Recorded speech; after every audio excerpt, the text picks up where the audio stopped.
at tonight's the first Fermanagh People's Assembly. This is the 11th in a series of People's Assemblies that we've organised right across the country, and people are filtering in here now. It's early, it's only 6:30 and the room is filling up well already, so we're very excited. There's been a great deal of interest, and tonight's event is about bringing people together, having a very respectful engagement and debate about what our future looks like. So it's very exciting. We're here at the birth of a nation. We're not just going to encompass 6 into 26. We want to start from scratch and build a nation that we can all be proud of. And while political unionism might have turned their back on this initiative, civic unionism certainly is up for it and wants to be included in shaping our future. So it really is important to have your say. If you can't make it tonight, come along to the next one. It's in Westville next week. But we're very, very excited. This is open to people from every class, creed, religion, political persuasion. We want everybody to be involved in helping to shape the future of Ireland and talking about what they want to see in the institutions that we come up with.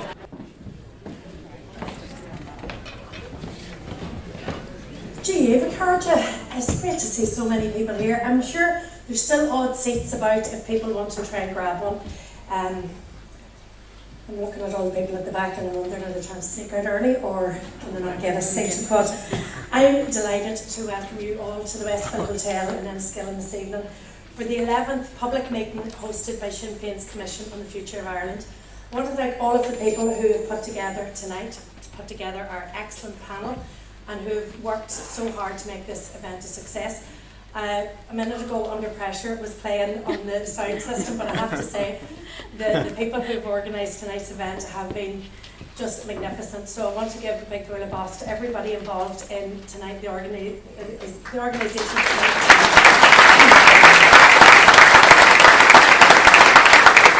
This event is an opportunity to explore the opportunities for Fermanagh in a new and united Ireland. But first I'll deal with a few housekeeping matters. Can I ask that all mobile phones are put in silent and that people take note of the emergency exits. There's no plan for any alarms or anything, so if it goes off we do need to evacuate, but check where they are before we need them. It is an exceptional time to be involved in Irish politics, and while we know that people have chosen not to engage in the debate about our future, we also know that there are lots and lots of people who want to be involved in shaping a new Ireland, and we are at the birth of a nation, and we have an opportunity now to find out what works best for the people of Ireland. And if we need to develop a model from the south or a model from the north or a model from Scandinavia, that's what we have to do. So tonight is an opportunity for everybody to have the space and the respect to have their say on what they hope the future will bring. So, we want to hear about your hopes and aspirations. If it's health you're interested in, if it's education and you've an idea for a model for education, we'll put together a report after tonight and we will put that with the rest of the reports. But I'm genuinely gratified to see so many people here tonight, to see such a widespread from our communities, and it's vitally important that everyone feels that they have their say. So I'm going to introduce our keynote speaker. Really, and I know this is a cliche, but she genuinely needs no introduction, but we're thrilled to welcome up there on Féin, Mary Lou MacDonald, here to Enniskillen tonight, and I'm going to invite Mary Lou to the stage to make tonight's opening remarks. Go ahead, Mary.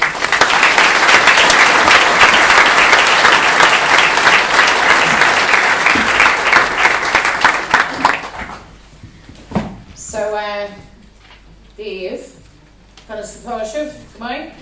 Gur míle maithe agat as seo Michelle agus tá fáil seo bhfuil an so anocht go dtí an cógáil seo agatha ag Sinn Féin tá daoine feice ann I halaí mar seo fud na tíre, tá tuairimí éagsúla cloiste againn, tá dúshlán éagsúla cloiste againn agus tá sé sin go maith. Ní gá go mbeadh agla orm faoi dúshlán, agus ní gá go mbeadh agla orm ribh an Cowachee. I'm very, very pleased to welcome you here this evening. As Michelle Gilgenu has said, to the latest in what has been a really, really productive and really energetic series of people's assemblies as part of the Sinn Féin Commission on the Future of Ireland. And as I've said, we have seen people gather in rooms and halls like this up and down the island. We've heard very different views, very different perspectives.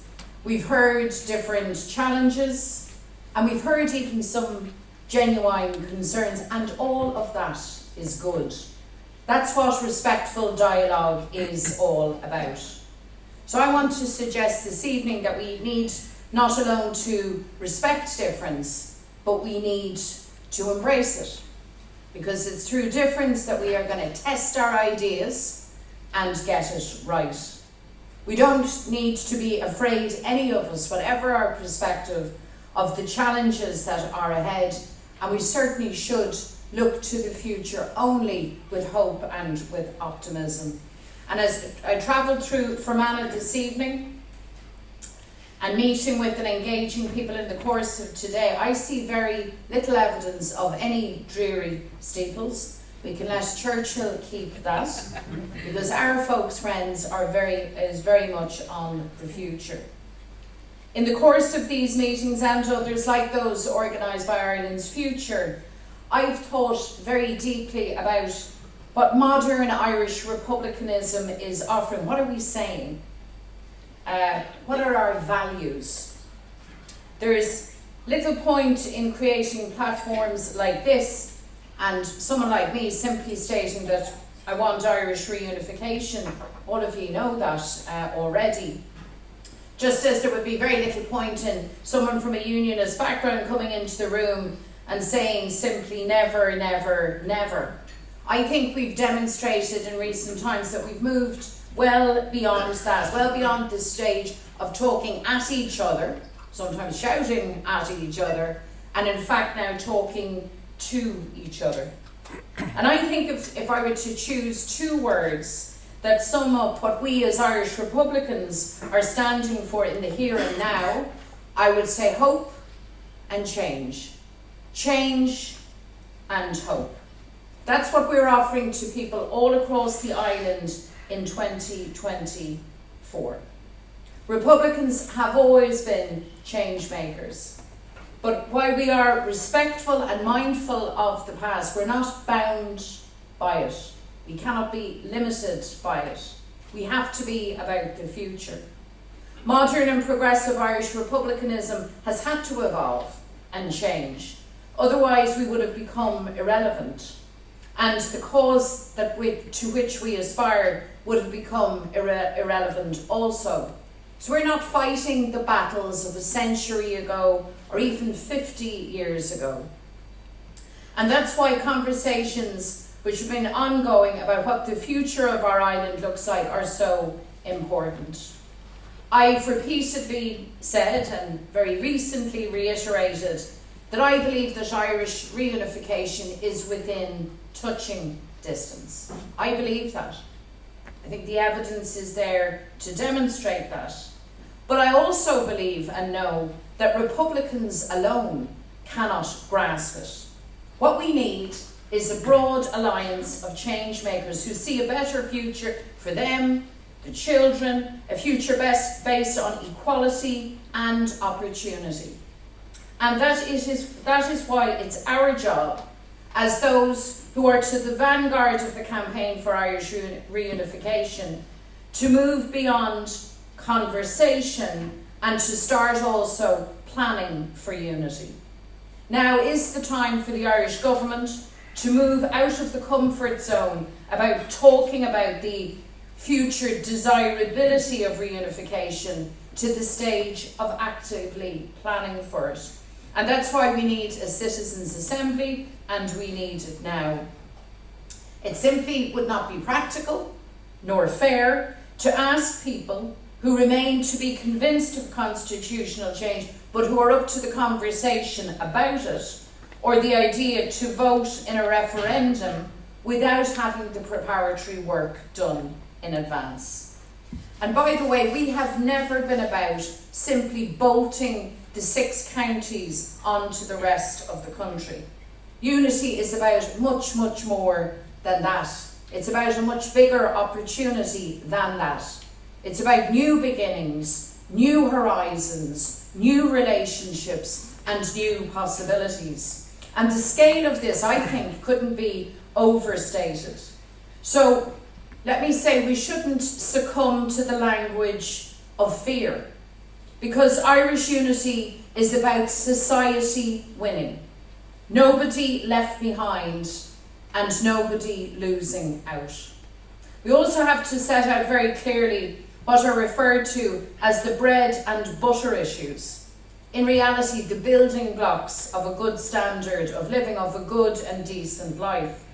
So we need to address the questions of what would an All-Ireland health service look like? What will our education system look like? How do we build our economy in a just and equal way? And how do we achieve decent jobs, decent work? What does a truly equal society look like? How will all identities, how will the British identity on the island be cherished and protected in a new Ireland? And how do we guarantee everybody's civil and religious liberties, democratic human rights, political rights and entitlements? So we need to get beyond rhetoric and slogans and start on the practicalities of reunification. That is the critical stage in the process. And that is, I believe, the job of change makers in the period ahead. We had a lucid poll recently, and that shows a majority of people seeing their future in a unified country. I think we exceeded 50% in that poll for the very first time. That's a matter of great significance. I believe that there is no obstacle on the road to reunification that cannot be surmounted. And I think the lessons of the peace process, its evolution, showed where, despite the cynics and the obstructionists, but despite all of the naysayers who told us equality couldn't happen, second-class citizenship couldn't end, Republicans couldn't, shouldn't, wouldn't get a seat at the negotiating table, and of course that agreement was impossible. They said all of that. But just remember, a combination of political will, popular support, hard work, and eventually sensible government action showed that change was not just achievable, but it proved to be desirable, necessary.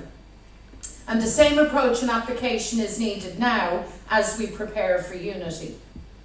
When this series of meetings got underway, the political institutions here in the north were in cold storage. The DUP, as you know, had set their face against respecting the result of the Assembly election. Many people felt that that stance was about stopping change. But we could have lost hope. We could have walked away. But that, friends, would have achieved nothing.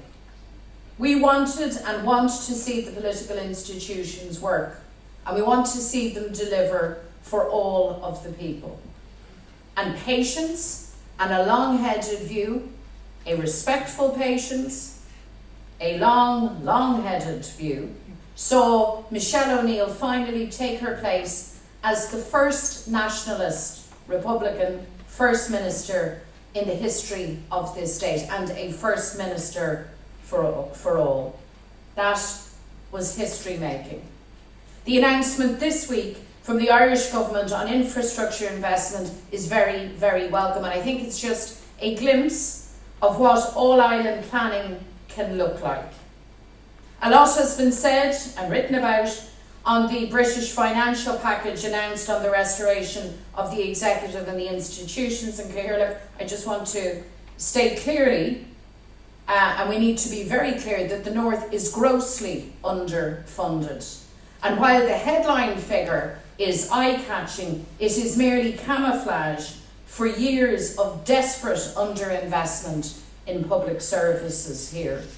And so it will now require a major team effort from all of the parties, those in the Assembly and the Executive, to confront Tory austerity and achieve a proper fiscal settlement, to allow the Executive to tackle properly these challenges, while at the same time seeing that we build the all-island economy to the very best of our ability. I have to say, and I do not wish to strike a discordant note, but this needs to be said, that I have no faith in Rishi Sunak, or indeed any English Tory, ever putting the interests of Ireland beyond their own interests. England will govern in England's interests. And nobody should be surprised by that. It has ever been thus.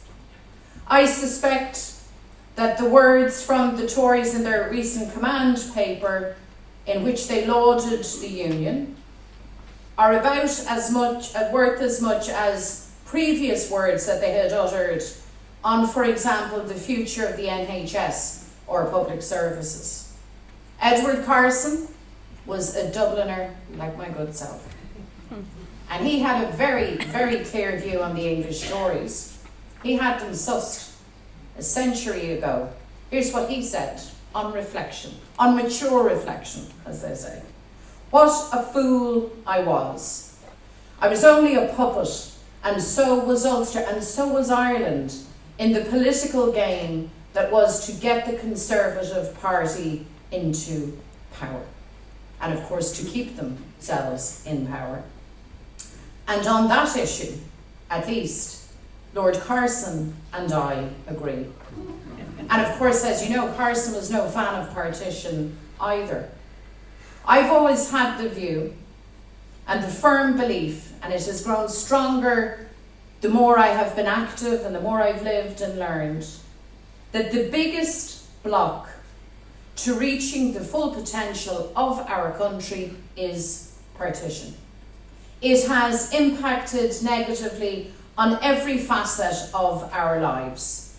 It's stunted our ability to grow, it's deeply damaged relationships, and it has enshrined division.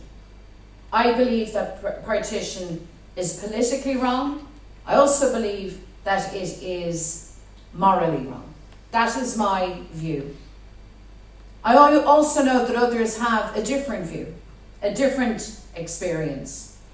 And it is up to us to continually make the connection and to explain our analysis, those of us that are United Irelanders, to join the dots between bad societal outcomes and the continued partition of our island.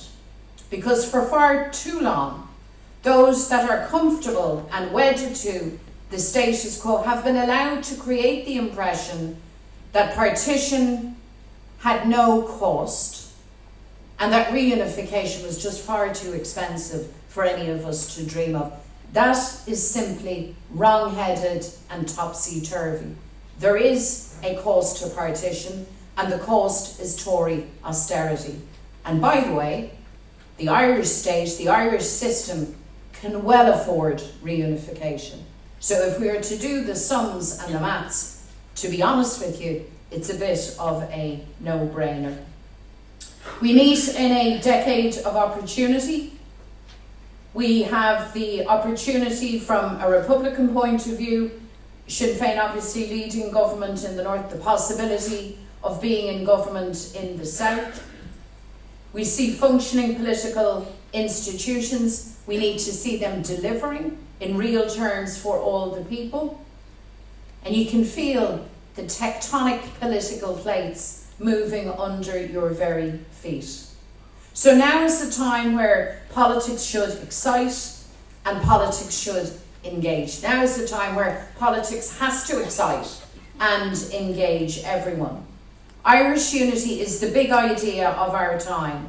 Hope and change and hope are the pathways to get there. So our job is to create the space for everybody who wants to grasp that opportunity, to talk about that opportunity of a better future, of better opportunities, of an historic change, to join with us in common cause. Wherever you have trodden, whatever your previous path, wherever you have been, whatever your past is, we share the opportunity of a future. So we need to grab that prize, and we need to see all of the change makers become history makers. So, gur míle maithagh us bhean, so thank you all for being here this evening. We have an incredible panel, and I know this is going to be a very, very valuable conversation. And my final word to you is this. You know, when people push back against change and say things can't be done, just remember the great words of Mandela: if ever a human being demonstrated change against all of the odds. And that idea that it always seems impossible until it's done. Always impossible until it's done. And we, together, collectively, are doing this. So I wish you well in this conversation. Is Guramina Mina Mahaguv Arish.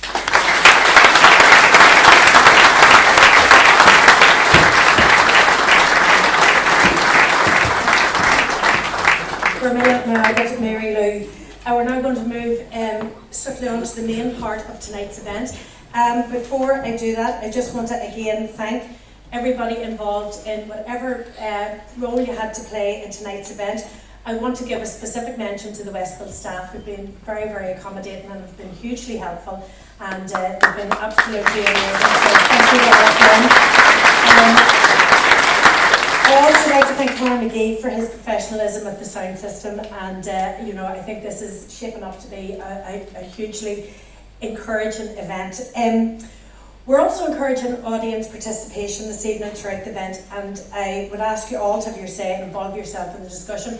Try to keep your comments a wee bit succinct. We don't want 10-minute speeches, because then it means we don't get, you know, maybe everybody that wants to have their say in. If you would like to introduce yourself, please do that. If you prefer not to, you know, that's okay. We're all here to be respectful and whatever you're comfortable doing, but it would be great if you'd introduce yourself. I have to say too, while most of the people here tonight are from Fermanagh and South Tyrone, we have people who've travelled from Port Stewart and Derry, from Manor Hamilton and Ballinamore. You know, this is truly a hugely inclusive event. And in that spirit, I would like to make sure that everybody gets home safely and well, and that, you know, can continue. This is part of a process. This is not the end game. Continue to engage and talk about our future and how we proceed. And I was in Garrison on Monday morning, and a great wee community. But if you want to look at the cost of Partition, go to Garrison or Cashel or Kilty Clogher. You know, go see some of those villages along the border and see how spatial and infrastructure planning was back to back for generations, and just look at what we could have if we were firing on all cylinders. So our main discussion here this evening will be chaired by the fantastic Noelle McAloon, who has worked with the Enniskillen business community since 2016, promoting and supporting town centre businesses. Noelle currently manages the Enniskillen Business Improvement District. We're delighted to have her here tonight, along with the other fantastic panellists whom she will introduce. That's Sinn Féin's involvement over now for the evening. It's over to yourselves. This is your night. Have your say, and I'll hand proceedings over to Noelle. Gurmail Mayagh, enjoy the evening.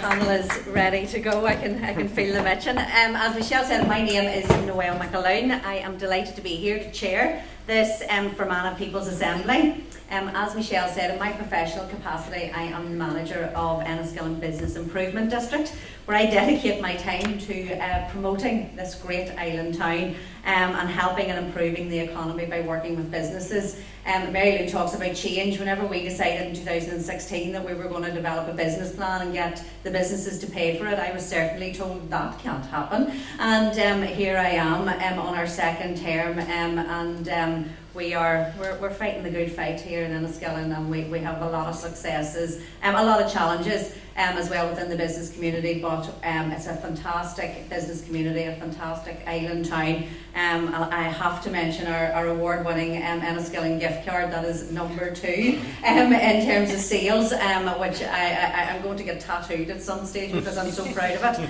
But again, back in 2016, you were asking the business community to put their hands in their pockets once again on top of all of their other costs. People said it couldn't be done, but it was. So I have some understanding of change and embracing that. I am also involved in a family dairy farm.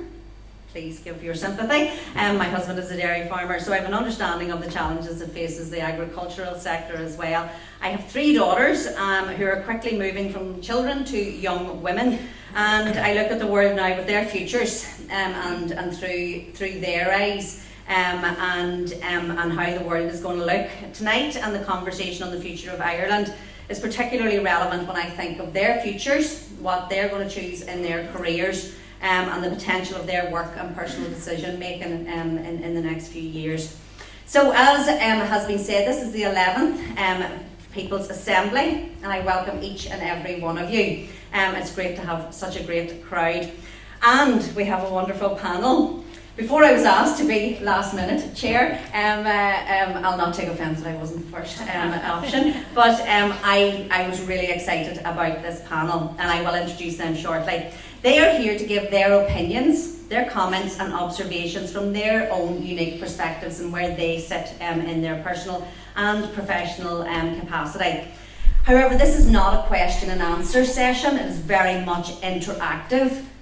This very, very clever panel don't have all the answers, so it's not that type of event. It is very much their opinion. Maybe that will spark something in your opinion. We really, really do want lots of audience participation. We want to get your views. And again, it is more than okay to have a different opinion, to argue a point that the panel have not considered, or that you could present something to the panel if they've thought of something from a different perspective. It's a conversation, like I say, it's not a question and answer session. So I do want you to be interactive, and the panel, and we can engage around the future of Ireland and all the complexities that does entail. In doing that, there will be notes being taken. There is, as you can see, some cameras and some filming, so no one is going to be getting a camera in their face, but just for you to be aware of that. So that's just a little bit of extra housekeeping. And there will be a social media clip put out tomorrow, and like I say, the team here are just taking notes so that they get everybody's opinion. We have all been invited here by the team from Sinn Féin, but we are all independent individuals here on the stage. And I thank Michelle and Mary Lou for their introductions. But it is now over to these guys and yourselves. So it is the People's Assembly. So Fermanagh, let's have your say. Okay. So at the table, I also am going to introduce Kathleen Fitzgerald. So Kathleen is here to assist me. Never had an assistant before, Kathleen, but anyway, so Kathleen is here to assist me with timings, but also Kathleen is able to translate, so if anyone wants to ask a question in Irish, Kathleen will be able to assist with that, so please do feel free to do that. And any other duties, Kathleen, is that right? Any other duties? So keeping you busy is right. So Michelle has mentioned that there is a way, that it's not just Fermanagh people, and we welcome everyone. It's not part of my job. We're bringing extra people into Fermanagh. So welcome a wide variety of people from a wide variety of backgrounds, and from academia to community development and sectoral organisations, and each and every one of you are very, very welcome, and we do look forward to hearing your views. The discussions only start tonight, and we hope that they do continue around dinner tables, the pub, the gym, the school gate, all of the rest. So if we can ignite those, isn't that going to be a good success for tonight? I want to draw your attention to the fact that the Commission is also accepting written contributions. So if you don't feel comfortable standing up tonight, you're just here to listen, that is more than okay. And you can complete these via the Sinn Féin website or emailing commission@sinnfein.ie. I'll remind you of that at the end, because you will get everyone's details have been collected, so you will have more than plenty of opportunities to voice your view. If you actually don't want to voice it tonight, you can put it down.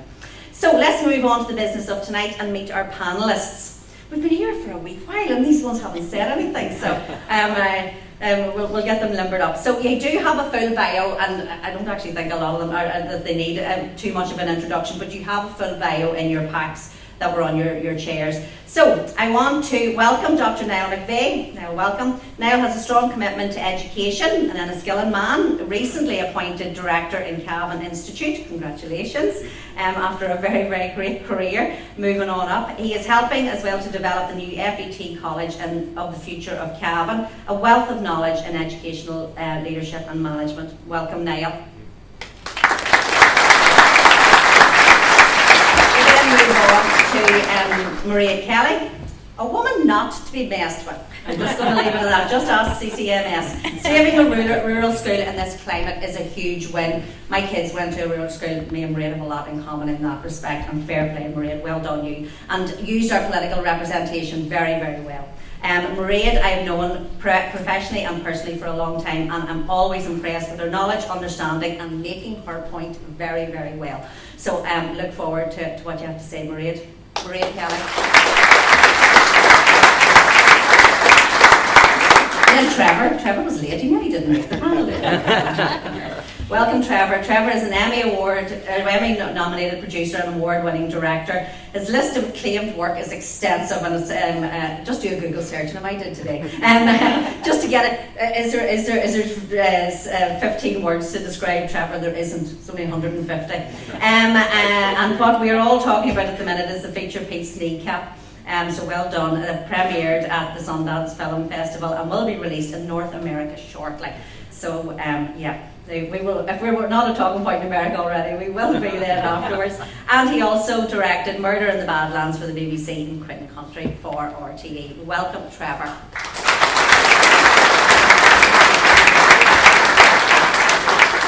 So, a panel of people who have succeeded, noted significant wins, and don't dwell on the odd failure. Maybe an odd failure? No, we'll not acknowledge them. So, but who know that discussion and dialogue is key when setting out a plan for potential change. I'm really excited for the next hour or so, folks. So let's get started. We're going hard. How could Irish unity benefit the people of Fermanagh? Niall, go on, the first of my language. Thank you, Noel. I was here tonight to wonder how to become an award-winning director, Trevor, from that role. Let's see, I suppose, well, really from my perspective in terms of education, and if I can take a broader sweep initially, Noel, if you don't mind, when we talk about partition and education and the implications that it can have, shorthand, we can certainly see the synergies that might be existed currently between North and South, or indeed the unification in terms of our systems, our governance structures. But I think we need to be very careful in that perspective, taking a shorthand view in terms of a foundational block to society, which education is, along with healthcare, along with our economy, is naive, and we have to, as Mary Lou said at the very outset, start thinking significantly about the planning and the implications for the same. And I say that in the context of education because we have to keep in the front of our minds about the purpose of education. It's the purpose to develop the individual, develop our economy, support our economy, and certainly to develop society. And when we particularly talk about the development of the individual, particularly for all of us, and it's good to see some people from the education world here, primary and post-primary world, we talk about enabling our learners to develop what's called a cultural capital, right? And I don't want to be too lofty with language, but we give them the knowledge, we give them the skills, we give them the attitudes, the dispositions, and we wrap it all up, and we give that, I suppose, that cultural capital to progress in life, and we celebrate it at different milestones. And that's really, really important. However, in the context of the removal of partition, particularly in Ireland, our vision to have something new and something better must address the inequalities of that cultural capital that currently exists for our learners. Because we can see, certainly north and south, that there is room for certainly improvement. We have a wonderful education system north and south, so I certainly do not want to downplay the great outcomes that there are for many learners, north and south, and the achievements that have been made by many learners, north and south. But equally, that system does not deliver for all.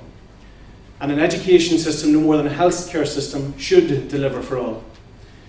So not to stoke up old wounds, when my next perspective on this, when we look at partition and what partition was about, I often hear of what partition manifested. And at the lower end of the scale, it manifested in convenience through currency exchange, British soldier security checks, in our time living in Pettigope around Clonelly, to the upper end of the scale where we had what we had in the streets in Derry, or Ballymurphy, or even in this region here. I'm not looking to stoke something, but there's a difference between what partition manifested and to how we characterise partition. And for me, the characterisation of partition was particularly in relation to the abuse of power by the successive British governments. And framing it from that perspective as an abuse of power really helps to put the urgency and the importance of us having this conversation around the reunification of Ireland. And particularly in the perspective of education, education is a service provider at all levels. We're of service to our community, to the individual, as I said, and to our economy. And we have to always remember our role in that respect. But if we look at the context of partition, and particularly from the perspective of the British government and successive British governments and their abuses of power, well, they have a good record of doing that. And Mary Lou spoke about, they care for their own people. Well, maybe I'd care to say that maybe they don't totally, because we've seen their abuses of power in Rotherham scandal. We've seen the abuse of power in Brexit. We've seen abuse of power by successive British governments in the Hillsborough disaster or Primordial scandal, where they didn't particularly care for their people or understand their role as MPs or top civil servants. Now, folks, you might think that's me saying that. Particularly those last couple of scandals come from the former British Prime Minister, Theresa May, in her book titled The Abuses of Power. So when we were talking about reframing a new society, and I'd by no means saying that if we just simply realign to the south, because there's many ghosts in the south as well, whether we have the cervical check scandal, whether we have the whistleblower scandal of 2 government ministers stepping down and 2 Garda commissioners having to step down, whether we have the RTE scandal. What we have to remember in public life as politicians and those in organs of the state is that we are in positions of service, not in positions of power to the people. And when we can frame it through that perspective and our role in education as a service provider to, as I say, particularly the individual, to benefit that's an exciting space to be. Because our role fundamentally around the individual is to develop them as a whole person, and we hear that a lot. But regrettably, while we have 2 very good education systems, north and south, there's limitations, particularly for those on the margins, particularly for the working poor. And for that end, we have to address what a new society might look like to involve all members of society, irrespective of who your identity or you associate with, your religion perspective, your race, your gender, but a new society that gives hope not for many, but for all. And that should be reflective. So my overarching point just for the people of Fermanagh, because in that context when we understand education, yes, we can talk about as I mentioned, the shorthand, the area planning and the benefits that it will stoke. But for me, we have to be radical in our thinking about what a new society fully might look like through that lens of education, particularly around the individual, the society, and indeed the economy. Okay, thank you. Thank you.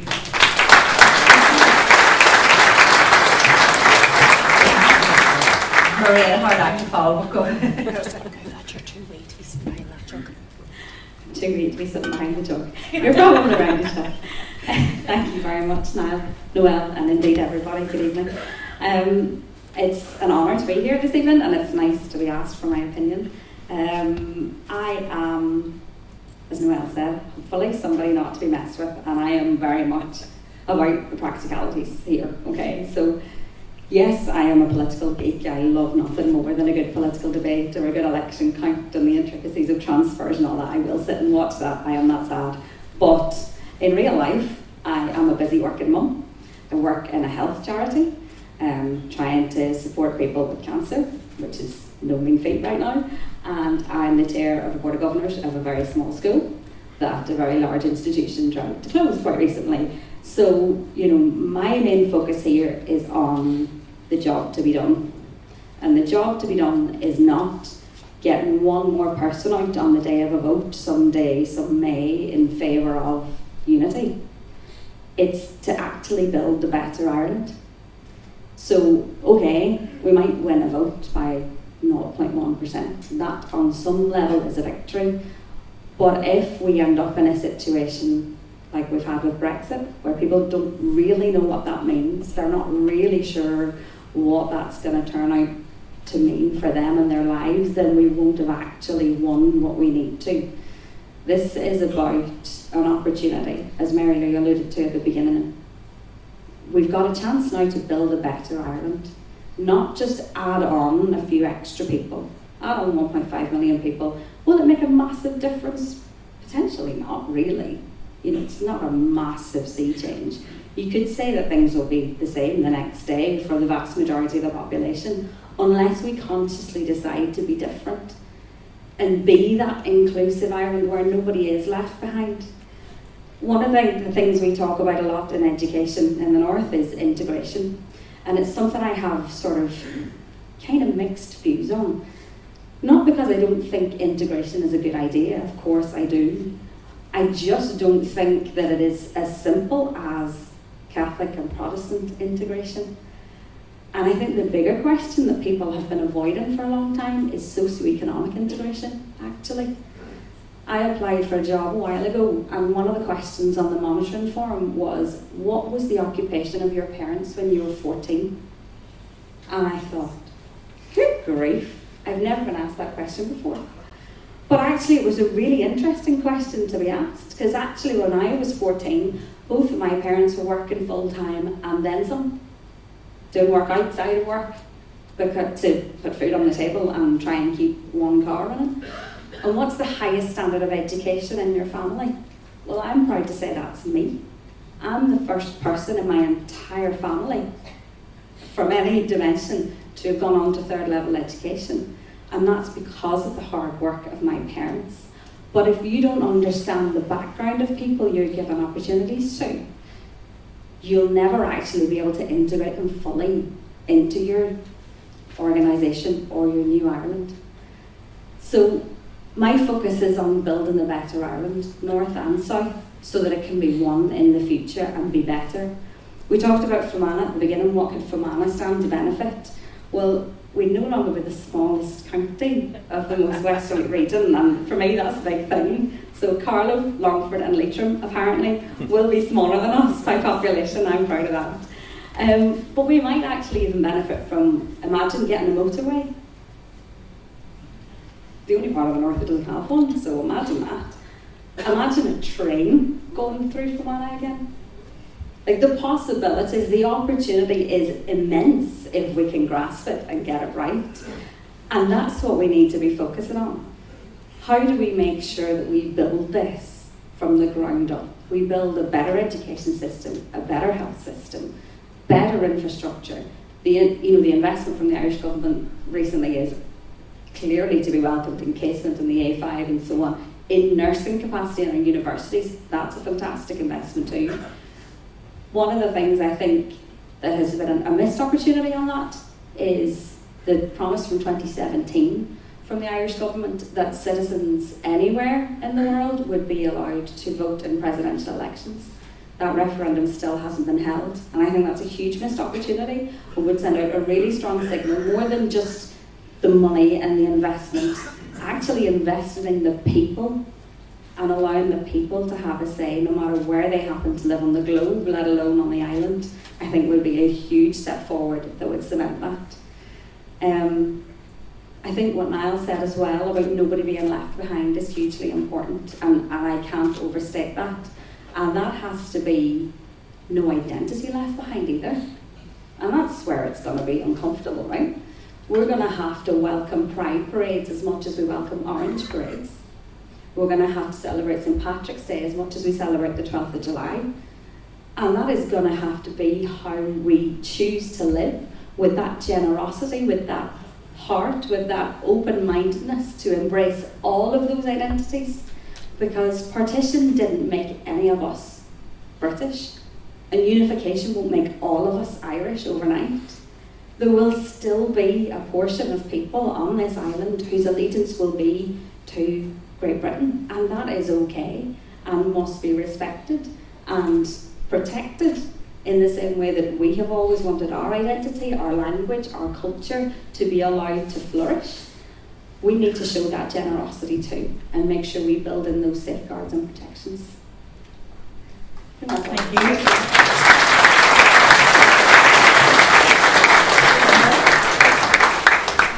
I realised going third was the worst decision I've ever taken here, but fabulous contribution straight off. But Mary Lou talked about change and hope, and I think for me tonight, in some regards, change is evidenced by the fact that I'm on the stage and Jerry Adams is in the audience. Having sat through many of his speeches and contributions over the years, I hope he deserves to listen to me for a while now, but he may not feel that way. But maybe there was hope in that as well, as Mary Lou said. But thank you very much for the invitation, and I'm delighted to be here tonight. And I spoke to my wife last night and said, well, what sort of contribution do I have to make to this? I come from a background in journalism. I'm used to reporting on these kind of events, and what is it that I've got to say that is worth listening to?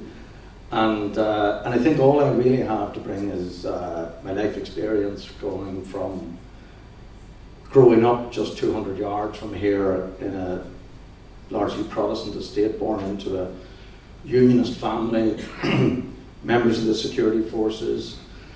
At 14 years of age, that was 1981, and the year Bobby Sands was elected, of course, and I remember walking across a football pitch just only 100 yards from here, and speaking to an uncle of mine. We were playing football, and I think it was the day of the actual count in the old tech, and I'm saying to me, you know, this is a dark, dark day. This is a day that we realise that 30,000 or more of our neighbours are IRA supporters.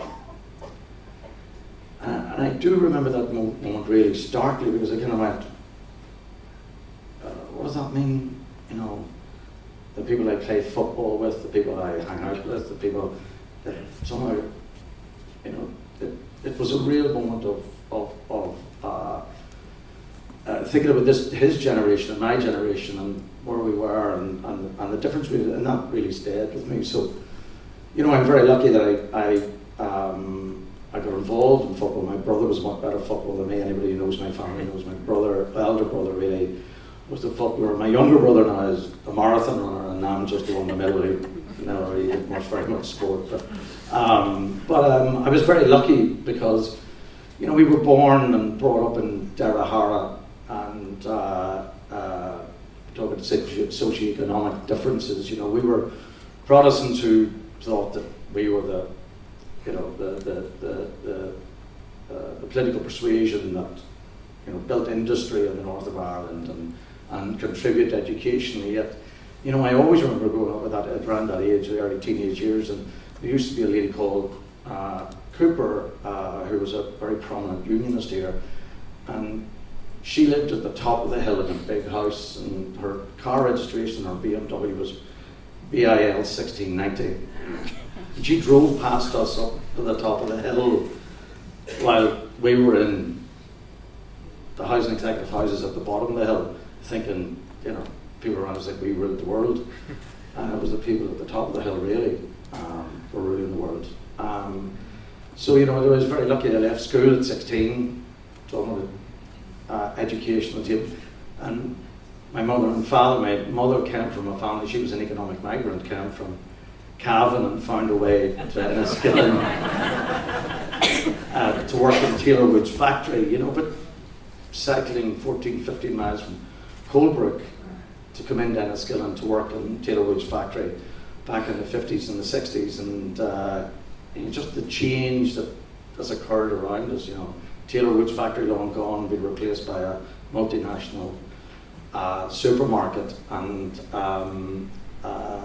so, you know, my mum didn't really know anything about education, attainment, or to push us on to go to third level education. You know, in many ways, many of the people who grew up around me really the future was either in the army or the UDR or the RUC. That was because those are the people who were driving the Ford Fiestas, the souped up Ford Fiestas. Those are the people who had money. And for my generation growing up, it's like, well, if you want to have money, it's quite clear you join the RUC.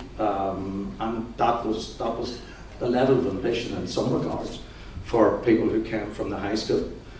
But I was very lucky to fall in with a man called Dennis McDaniel, and I really only would be here tonight because of him in many ways, and actually he should be here tonight. I'm the stand-in for him. He called me into, there's just this wee event in Enniskillen, and I'm not going to be able to do it, and can you do it?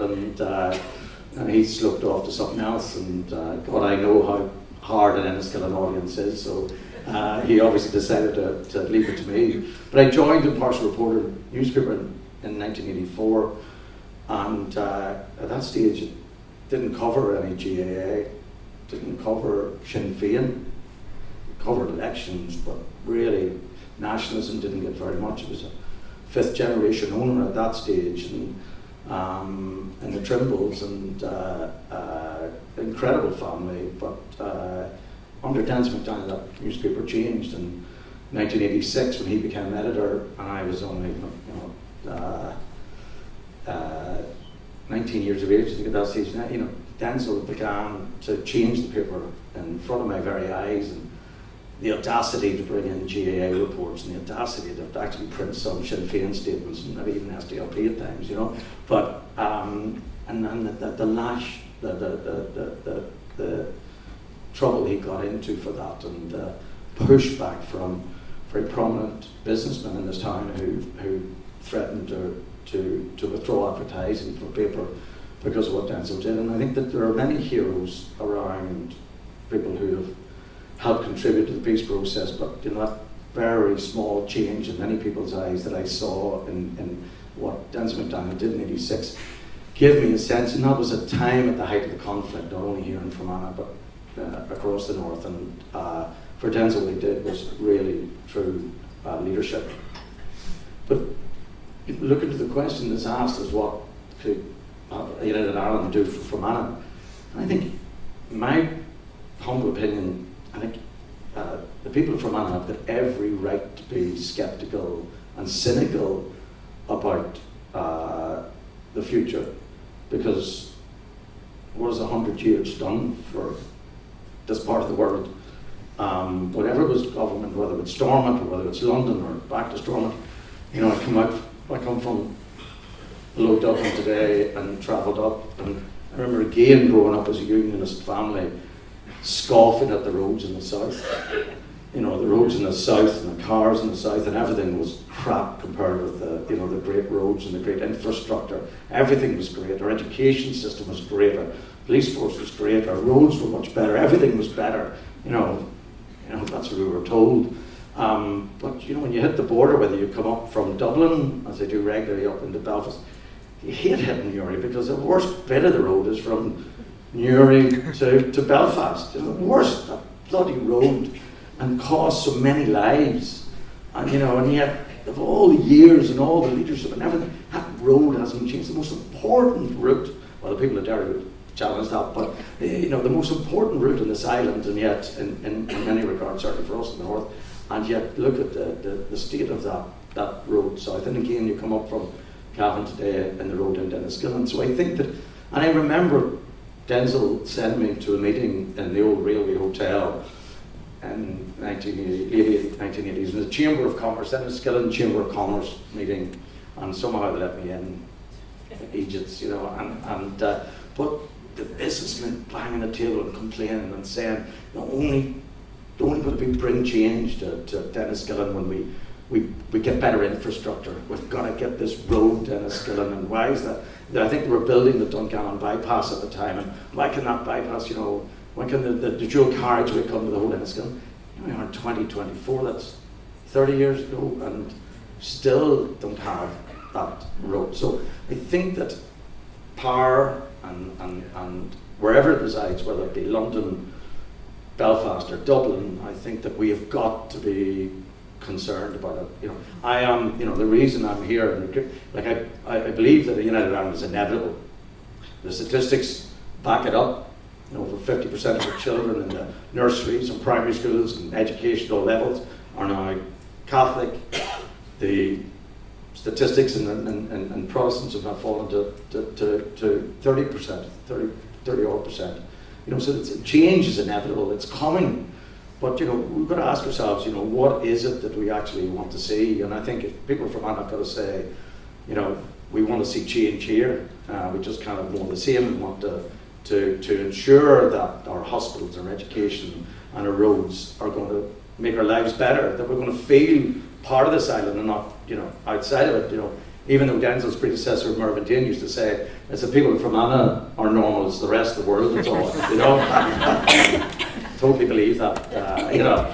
But I think that, you know, I don't want to see just power centred in Dublin. And that's just not about identity, and I think that is very important. And I really, listening to Mary Lou talking about how we have to cherish and protect unionism, I totally, absolutely agree with that. It has to be. And, you know, even though I struggle sometimes to understand what unionism's opposition is, what is the true opposition, but I think it goes back to that uncle. It's the paranoia and the fear. It's paranoia and fear of something that's out there. The ghosts of the Republic and the church and the scandals and all of that. It's just a paranoid fear, and we've got to understand that. And I really think that finally, I don't know, your mic's getting closer to you, is that I'm looking for a blank page. What is a 32 county Ireland look on a blank page? How does Fermanagh fit onto that page, and what does Fermanagh need? It's a blank page. It's not about centering power in Dublin and us having to, all due respect to our Dublin representatives here, but it's not about simply handing power to Dublin. Because do I really believe that actually Fermanagh will benefit from that? I have to say that, you know, I have got to really think about that and we've got to ensure that it doesn't happen and Fermanagh is left behind again. Thank you.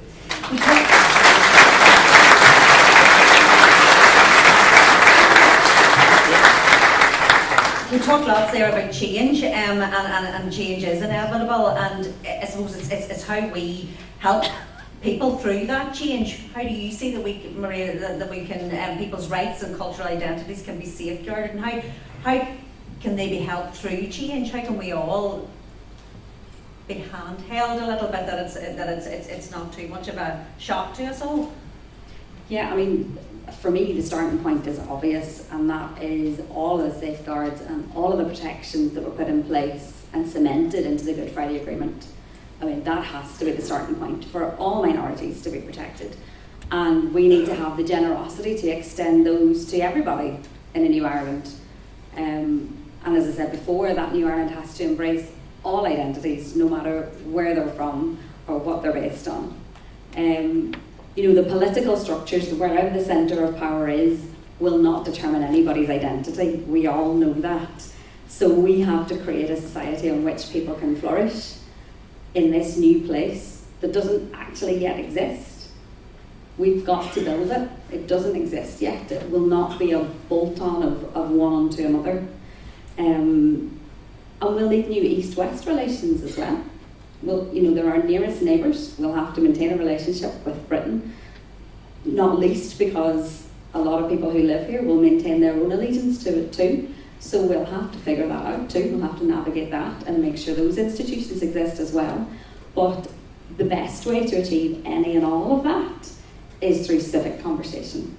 It can't just happen in political forums. And when we talk about establishing, you know, a civic debate on this, I think that is absolutely crucial.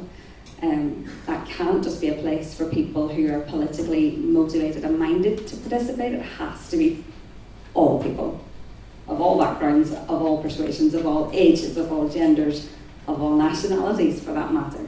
And I firmly believe that the more you engage with people, the more you will understand what's really driving them, what's really motivating them, what they're really looking for in life, what they really value. And the more they're part of that conversation, the safer they'll feel with whatever the outcome is. You'll trust the outcome if you've been part of the conversation, right? If you've been shut out and you haven't been listened to and you haven't been heard, how could you possibly have confidence in whatever is then presented to you as the outcome? So to me, it's the most important thing is civic dialogue, civic engagement. That's trade unions, that's universities, that's schools, that's families, that's sports clubs. It's just all of us, right? It's all of us having these conversations and understanding each other better. Okay, Naomi. Certainly given a civic forum, but I think it's very important that we give people a sense of a vision of what that's going to look like, and these conversations are happening. I think that is why maybe to some extent there might be these conversations are contributing to a vision of what that's going to look like. There was a vision a number of years ago that our revenge would be laughter of our children. What a compelling vision to have. Not a Catholic or not a Protestant or not a Muslim, but children to laugh and have fun. And certainly for us, in your context is so intriguing, Trevor, because the recent report under the New Decades pointed to the chronic issue with regards to working class boys, right, in Protestant areas, closely followed by Catholic areas. So when we talk about offering a vision to what the current context is here in the North, education, over the last 11 years underfunded by 143 million, despite the population increasing by 7%. Makes sense. When we talk then about why we have in the North 2 to 3 times more likely to leave education with a lower secondary education than in the South, which is pretty staggering. And yet when we look at our prison population, right, 2/3 of the prison population have left education between the ages of what? 14 and 16. It's pretty staggering.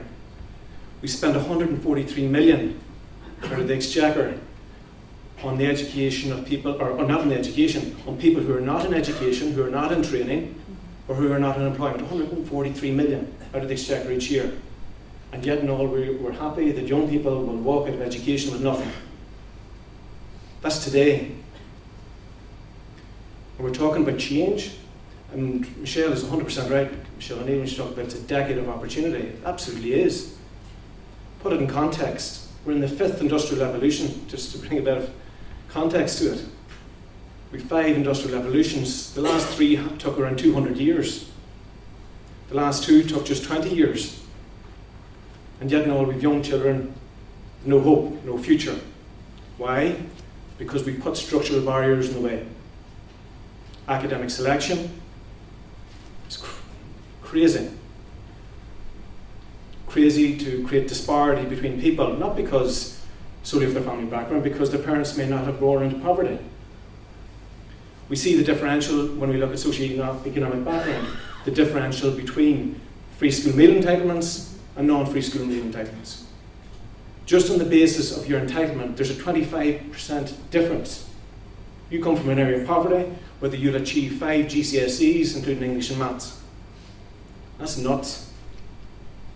If you go to a grammar school, right, free school meal entitlements back around 2012 was 1 in 13. It's down now, I think, to 1 in 8 in a grammar school.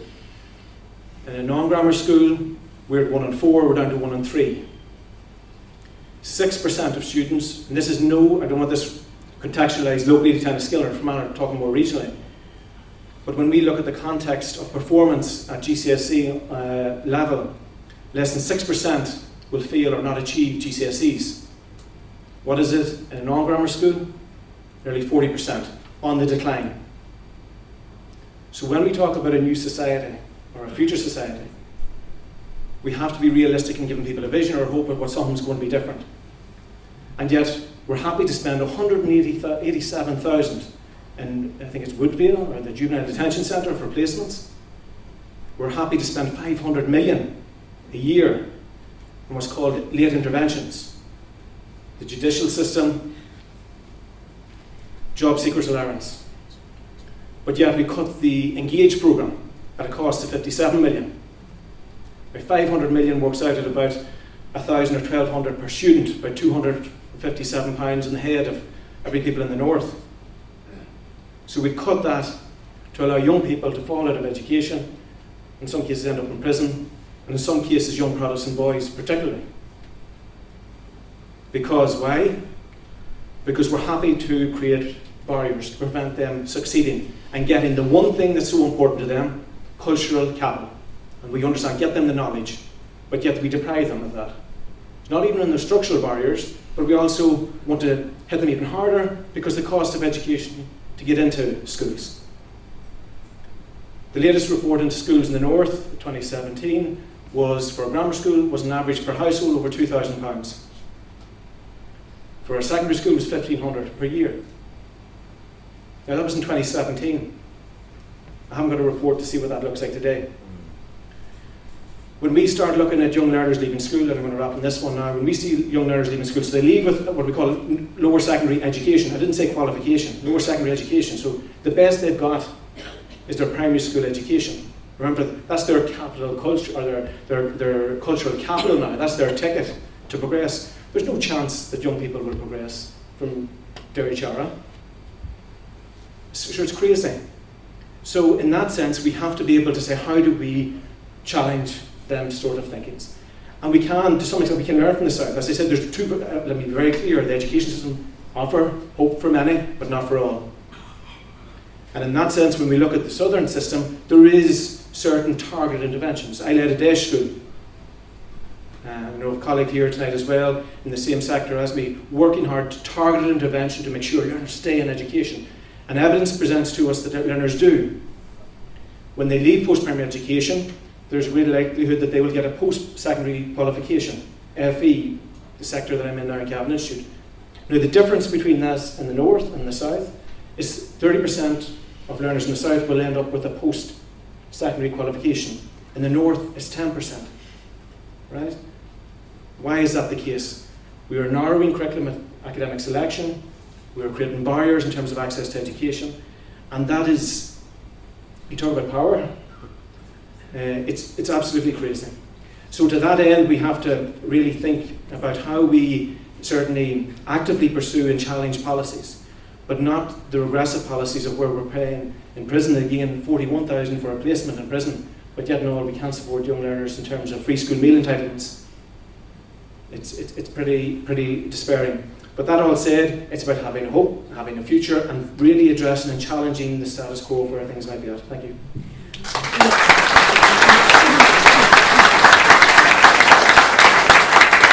panel have mentioned civic conversation, a vision, no one being left behind.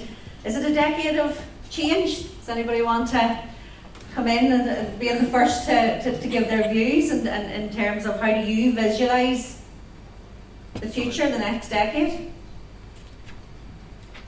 Yeah. Hello. Sorry, we can't hear you. Sorry. Apologies. The microphone's not on. We'll be with you now.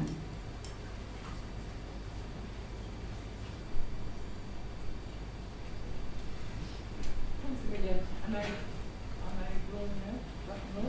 You're good? Yeah, excellent acknowledgement from Bev, who are really interested, and thank you Sinn Féin for putting on tonight's event. It's a great opening shot.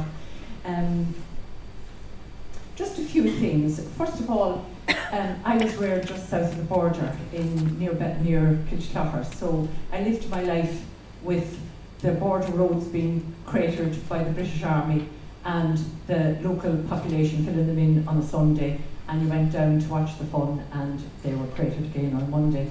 So that was how growing up for me in the border counties was.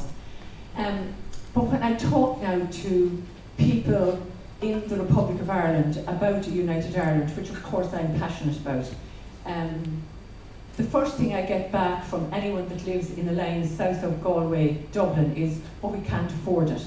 And I heard Mary Lou tonight say the Irish state can afford reunification. And I think if we're to persuade, because according to the Good Friday Agreement, there's to be a plebiscite on an all-island basis for a reunited Ireland. So if we're to actually be successful with that vote, we need to persuade our people in the south of Ireland that we can afford this. So I'd like to see where the work might be done to illustrate that, because when people say that to me, I'm actually confounded. I don't know how to come back at them with a counter-argument. So I think that's a really important point. Secondly, when the Good Friday Agreement was established, one of the clauses in that was a civic forum. And I sat on that civic forum with another woman from Fermanagh who was amazing, Eileen Gallagher. So, you know, where is that civic forum now, and can it become that civic voice for what we want to discuss in terms of bringing forward a united Ireland?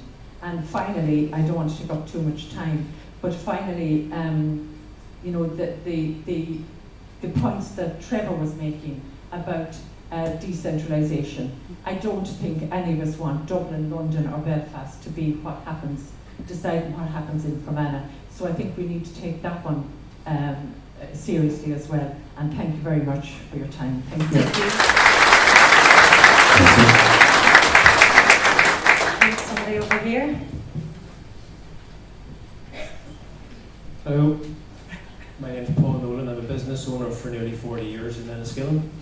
And the next 10 years, as we're asked suggestions and questions and some queries, is I would be concerned that Fermanagh would get left behind. A recent example seems to be they were talking about train service, which Fermanagh has been left out of that totally. But that's just one simple point. It's one simple relative fact of today, that already it looks like the train service will go choo-choo past Fermanagh. And that disgusts me for a start.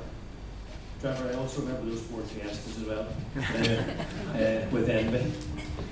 In relation to education, I believe an all-Ireland integrated education would be the only successful way to integrate other communities other than the Catholic community. So I think in the medium and long term, politicians will have to realise that they're going to have to get this right in primary school to make the template for United Ireland have any chance at all. Most of us may be gone before it would even come along. That's fine, if that's the way it is. But when it's done, you guys and the politicians, you're going to have to get it right. And there's been a lot of talk tonight which is a bit romanticised in my book. My business head clicked in a few times when things were suggested, and some of it doesn't add up already. This all-Ireland approach to a health service, it's all right for people to come along, Mary Lou to say it, and we'll have an all-Ireland NHS. What the hell does that mean? You know, there's no point if I sit with my accountant and telling me something romantic like that. I'm going to look him between the two eyes and say, sorry, you're getting paid to do a job. Tell me exactly what you flipping mean. Where's the business plan for an all-Ireland health service? I've heard about it for years. Where's the business plan? Does Sinn Féin have one yet? Not that I've seen, and I would have expected it tonight. My Donegal clients tell me that you'll be in for some shock if you have a health service in the all-Ireland environment, because you'll be whacked with a 50, 60, 70 euro fee to see the doctor for a start. So let's get an all-Ireland health service right, because I have a relative at the moment that's being serviced by the NHS here and extremely well looked after. Can that be guaranteed if we are convinced to have an all-Ireland approach to healthcare? Never mind the United Ireland. But I am suggesting this: integrated education is the template to make it work. Trevor, you have something there to say? Thank you. Yeah, just to pick up on the question of the NHS. I think that we have to be real here, and that the myth around the NHS, the Tories have anaesthetised us to think that the NHS is a pillar of the state. There's no doubt when it was designed that it was for many years, but I go to a GP in the lower Castlereagh Road in Belfast. It's one of those communities that suffers worst in terms of socioeconomic outcomes. You know, the drive through those streets in the lower Newtonards Road anytime we go into Stormont and see the poverty there.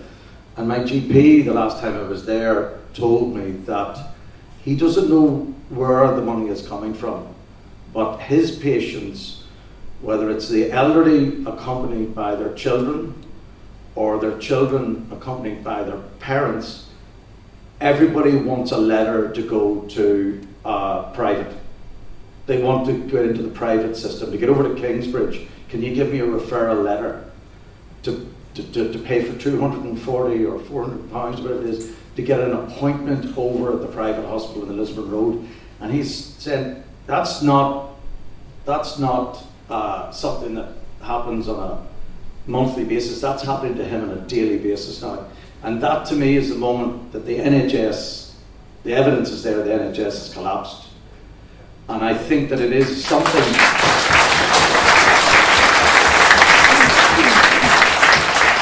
And I know the unionists know it as well as nationalists and Republicans. They know that the NHS is a simple myth. Anybody here, and I know there are many people here who want to talk about the SWA and the hospital, and I made a documentary called When Hospitals Kill and spent many years investigating the death of children in our hospitals here in Enniskillen and Derry and Belfast. And it was shocking on many levels, but it was about the absolute dysfunction of our NHS, the dysfunction of his NHS that lied to the parents of those children about how they died, and continue to lie, supported by our taxpayers' money through their solicitors and their barristers and everything else, continue to lie to those families. And I think that, and it may be something of a comfort blanket for some people to say, oh my God, how are we going to have an NHS in a new Ireland? Let's get real, and the people of Fermanagh are one of the worst off in terms of how they have suffered here. We were told we were going to have to travel to Derry, we're going to have to travel to Belfast. You tell that to somebody from Balik or Garrison, that your nearest hospital, and there's hospitals and just across the border, and yet we're standing looking north and not looking to see what can we do to integrate health service to allow people the chances to live and not to die. There's a old family friend of ours died because he couldn't get to the Royal Hospital quick enough. Is there an opportunity for better health outcomes in the future with the possibility of Irish unity? Well, are we saying it's better than what we have today? I mean, is there anybody in the room that really believes that the NHS is delivering here in Fermanagh or right across the north? I think we actually have to be real. What the Tories have done, and I refer to my friend Mokara, one of the kneecap singers, when he talks about the real enemy, and you listen to what he says when he talks about the real enemy. The real enemy is the Tories and the austerity and what they've done. And you look at that in terms of, so I'm saying, let's bring it on. What does a new NHS look like on an all-Ireland basis? What is going to give us better outcomes? And I think that that's exciting. Like, my God, it's exciting to think about what we could actually achieve.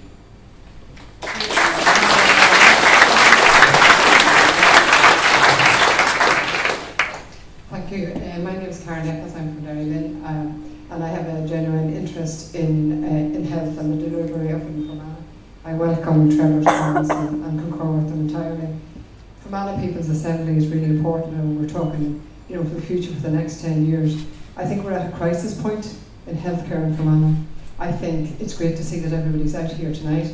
There is a wave of enthusiasm from the people of Fermanagh that are currently coming in their droves to sign consultation documents to try and support the organisations and the staff that are delivering this healthcare.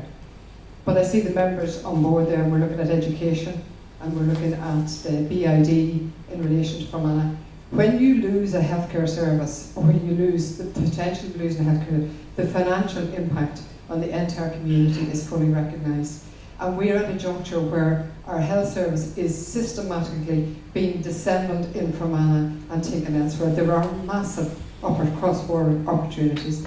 The government in the south of Ireland, the HSE, would see the South West Acute Hospital as an absolute important and financial support to develop further services. We look at, unfortunately, the costs that have recently been occurred in the south in relation to the Children's Hospital, now currently running at about 3 billion. We have the state-of-the-art fully built, fully functional hospital here that needs immediate attention, cross-border attention, to share services, to provide and to restore emergency general surgery. We are all sitting in this room tonight. In the event of something serious happening in this room tonight, we have no general surgeon within 2-hour drive of here. So that's how important this assembly meeting tonight, education is essential. But in the immediacy, we cannot tolerate that when our children are going to school, when there's a bus incident, when there are multiple casualties, there's nothing here for us. And we need to pursue that with immediacy, and we ask all the political parties to support the community here in getting that surgery restored immediately. So thank you very much.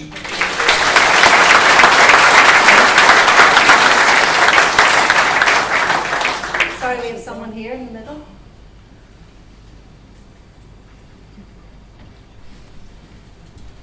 Hello there, Tory, local. Getting away from some of the more parochial issues that have been raised and sort of approaching more broad constitutional questions. It's sort of a foregone conclusion, I think, politically, that Stormont will inevitably continue operation once unification happens, and devolution will have to continue. But given our experience with devolution in regards to working with London, the panel has already touched on that we don't want to just replace London with Dublin. Federalism was a policy that Sinn Féin upheld until 1982, and it's understandable in the context of the time why it decided to abandon that policy. However, looking into the future, I think I would feel much more comfortable being joined by people in the other provinces of Ireland in knowing that inevitably when it comes time for adversarial politics with Dublin, that we're joined by those other provinces, and that it isn't the case that we can just be sidestepped and locked out and ignored. Thanks.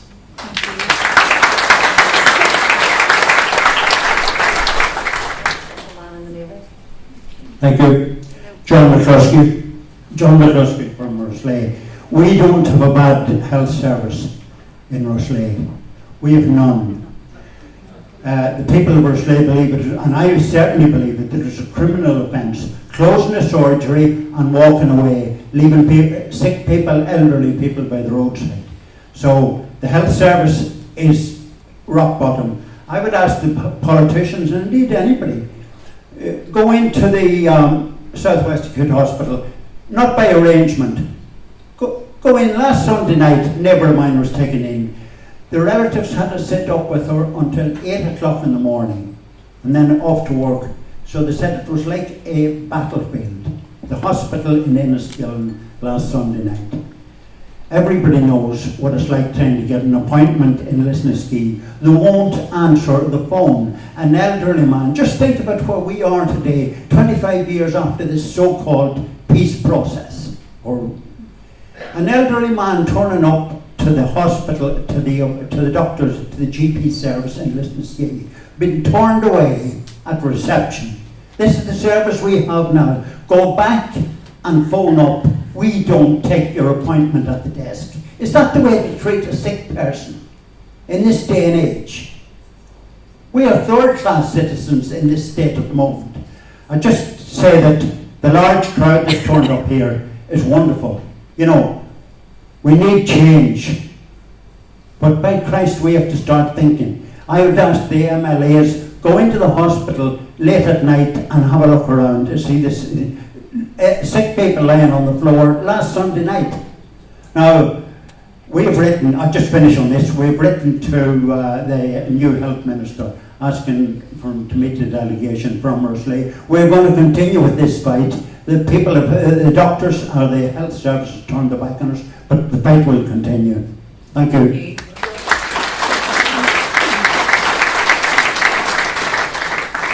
Education, health, really vital elements. Any other striking things that the panel want to talk in terms of change in the decade of moving forward? Maria, just maybe first. No problem. One of the things, somebody pushed one of my buttons at one point around integration. I know people who know me are rolling their eyes. integration to me is a description of an ethos. It's not a determination of outcomes. If you can show me that an integrated school or a Catholic school or a controlled school will achieve better outcomes for the children in the community that it serves, then that is the school I will send my child to. It's the one where they will thrive and do their best and achieve their best and have their identity respected as part of that. We have to respect people's right to choose in this conversation. We can't impose integration on people, not least because that doesn't work. Just telling people to be integrated doesn't integrate them, right? You just don't say, there you go, there's your integrated school, go to it and be integrated. That's not how life works, and sometimes I think we forget that. But if you make integration desirable, if you make it something that people actually want to aspire to and recognise will be better for them, then that's a whole different ballgame. So I just push back a little bit on this idea that integration is the key or the silver bullet. I think Paul maybe mentioned that point. Going back to what Paul had said about a plan, I wouldn't disagree with you, Paul, and what you're saying. I think that's, as this conversation moves along, that there needs to be a plan in the sense of giving people a practical understanding of what the hell is the next steps. This conversation, the challenge to the Irish government to set up a citizens' assembly, will unpack that, because it's a monumental task. We can be like the grand old Duke of York. You get up at the top of the hill and we'll be straight back down it again very quickly. And there's a real, difficulty in that for us. Or worse still, when I spoke about the abuse of power, we can be like the last line in George Orwell's book. And the pigs looked at the creatures, looked in through the window. And they looked at pig and looked at man, and man to pig, and pig back to man, and they noticed no different. And for us, in that sense, and I'll finish with the soldier's song, we're on the one road, singing the one song, banker, baker, every man aligned, but what road are we on? And that is a key point around Paul's, I think, overarching point in relation to having a plan, that we know where are we going, that will bring unionists, loyalists, nationalist, Republican, Irish, non-Irish, everyone to have a sense of what a better society will look like. A society built on proper values. On the point of education, look at 20% or 26% of our graduates leave the north. 2/3 of them don't come back. We have a 40% differential in productivity rates between north and south. Now that doesn't say that I'm working harder than my counterpart up in over the border. What it does say though is that the jobs available to graduates coming out will never be in a position to obtain the graduate remuneration that they should be entitled to. And that's a damning indictment. So in the context of education, and the last piece around integrated education, Ray is completely right. It's a constitutional right of a parent to decide where they would like to send their child to. We have evidence, we do have empirical evidence of socioeconomic disadvantage and the barriers that are created, as I mentioned earlier on. I led a multi-denominational school and seen the great benefits, co-educational school. Let's discuss them in a new society. Let's see what the potential, let's look at evidence of that. But certainly we don't want to be solely looking at what the French system have, where radicalisation is promoted and people have no sense of who they are. So it's certainly rather a society where people are, and I go back to that cultural capital when we talk about the purpose of education, the individual, society and the economy. But certainly when we come to talk about the individual, that they're built around a moral base rather than an elitism. And I'll point you to C. Wright Mill's book back in the 1950s in America, where he talked about the power of the elite, and that for the 35 and 40-year-olds shouldn't become complacent just because there is a little bit of infrastructural development, the roads or the rail network. Where is the power lying ultimately in our society to make decisions in the best interest of those that we elect and those appointed to public office that are there not to be in positions of power but to serve? And that's incredibly important. Thank you. Thank you. Hello. Hello. I just want to compliment my father. From 70 years ago, we were setting spuds in a field down near the border, and he said to me, Seamus, this wee country should not have to keep up two governments. And that's what we're saying today. But I'm just wondering, going back to, I know we can start all the political problems that we have, and I echo John McCluskey's concerns about the health service in Rosslea. That's where I'm from. But the future of Ireland, and I think you mentioned the blank sheet, I think the greatest stumbling block to the future of Ireland is going to be how the vested interests are addressed. How you can get them to cooperate to create an equal society. Because the south of Ireland, the north of Ireland, is definitely not equal at the moment. The vested interests and in education, in the health service, in everything, in business, in the provision of groceries even, the big supermarkets, they have it, they have the ball at their feet. How will Sinn Féin address that problem? The American system, the daughter living in America in Minneapolis, there's a complete separation there between church and state, which I was a teacher myself.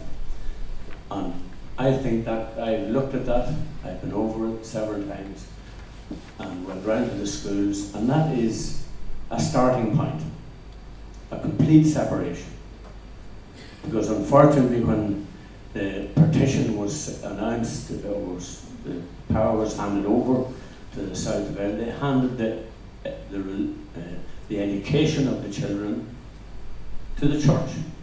They handed the health service to the church. How is Sinn Féin, the Commission for the Future of Ireland, because it can't just be Sinn Féin, it has to be all of us.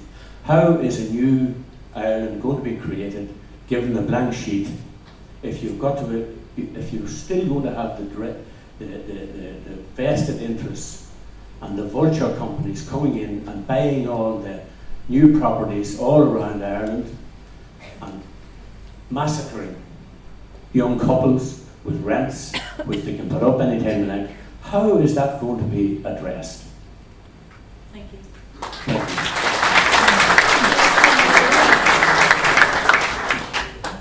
Thank you. I'm Drum. I'm speaking on behalf of Disability here. I fully agree with education, fully agree with New Ireland, but my thing as far as education is concerned is an inclusive society, so that all disabled people should be able to go to whatever school that they want to go to. I have friends who had to go to Belfast. They're from other places because of inaccessibility. I was lucky. But anyway, that's one of my things. The other, more very important at the moment, is transport. We have a county here that is totally inaccessible. We have no, as required mentioned there, no trains. As a lot of people know, I attend a lot of meetings, etc. And I had a good joke with a girl from Belfast at an Intech meeting a way back a couple of years ago. She was going to read the magazine on the train. Of course, I asked her what a train was. But no, then to hear that the trains are going to be moved not as part of Fermanagh. As I said, other friends from Derry is fighting, Oma is fighting for Fermanagh on the disability thing as well. So that's just my thoughts.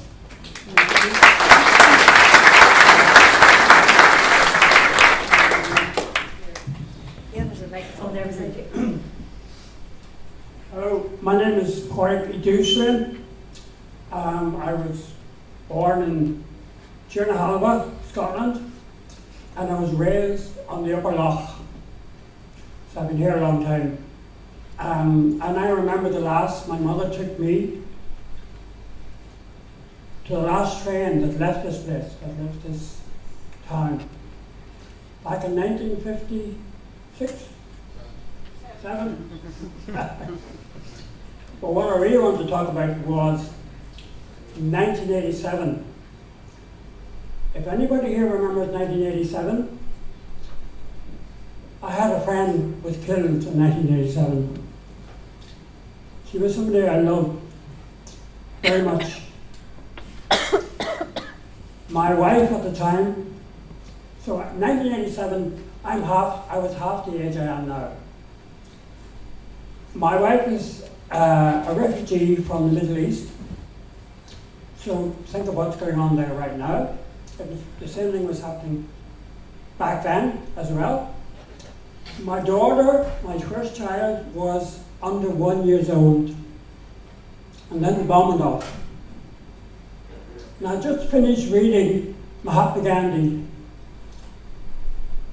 a story of my experiment with truth, and the bomb went off. And in that book, he says about going to your enemy's house and talking to your enemy. So I thought, who is my enemy? Well, all my enemies are up in Darahara. So I went round Darahara looking for Trevor.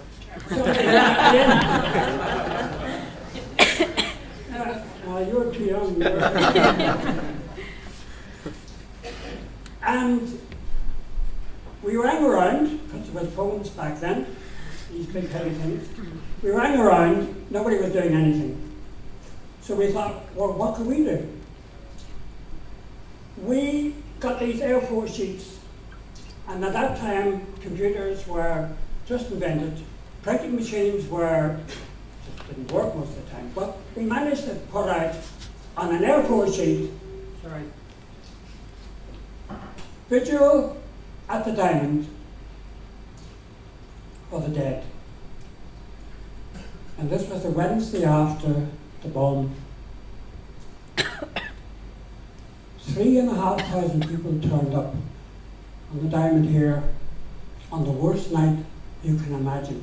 Sleet, snow, wind coming up the lock. It was horrific. 3,000 people showed up. Out of that, we got an integrated school. The first integrated school, apart from Belfast, anyway. Just because two guys from the opposite side of the community wrote a wee A4 sheet and put it in the shops, and anybody that would take it. We have 3,500 people showed up. So what I want to say is that we have come a hell of a long way since then. So we ought not to get bogged down in, what is wrong.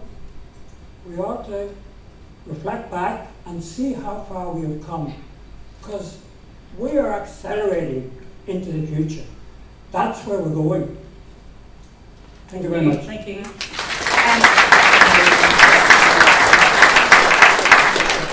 No, do you want? No. We have someone else? Yes. Thank you.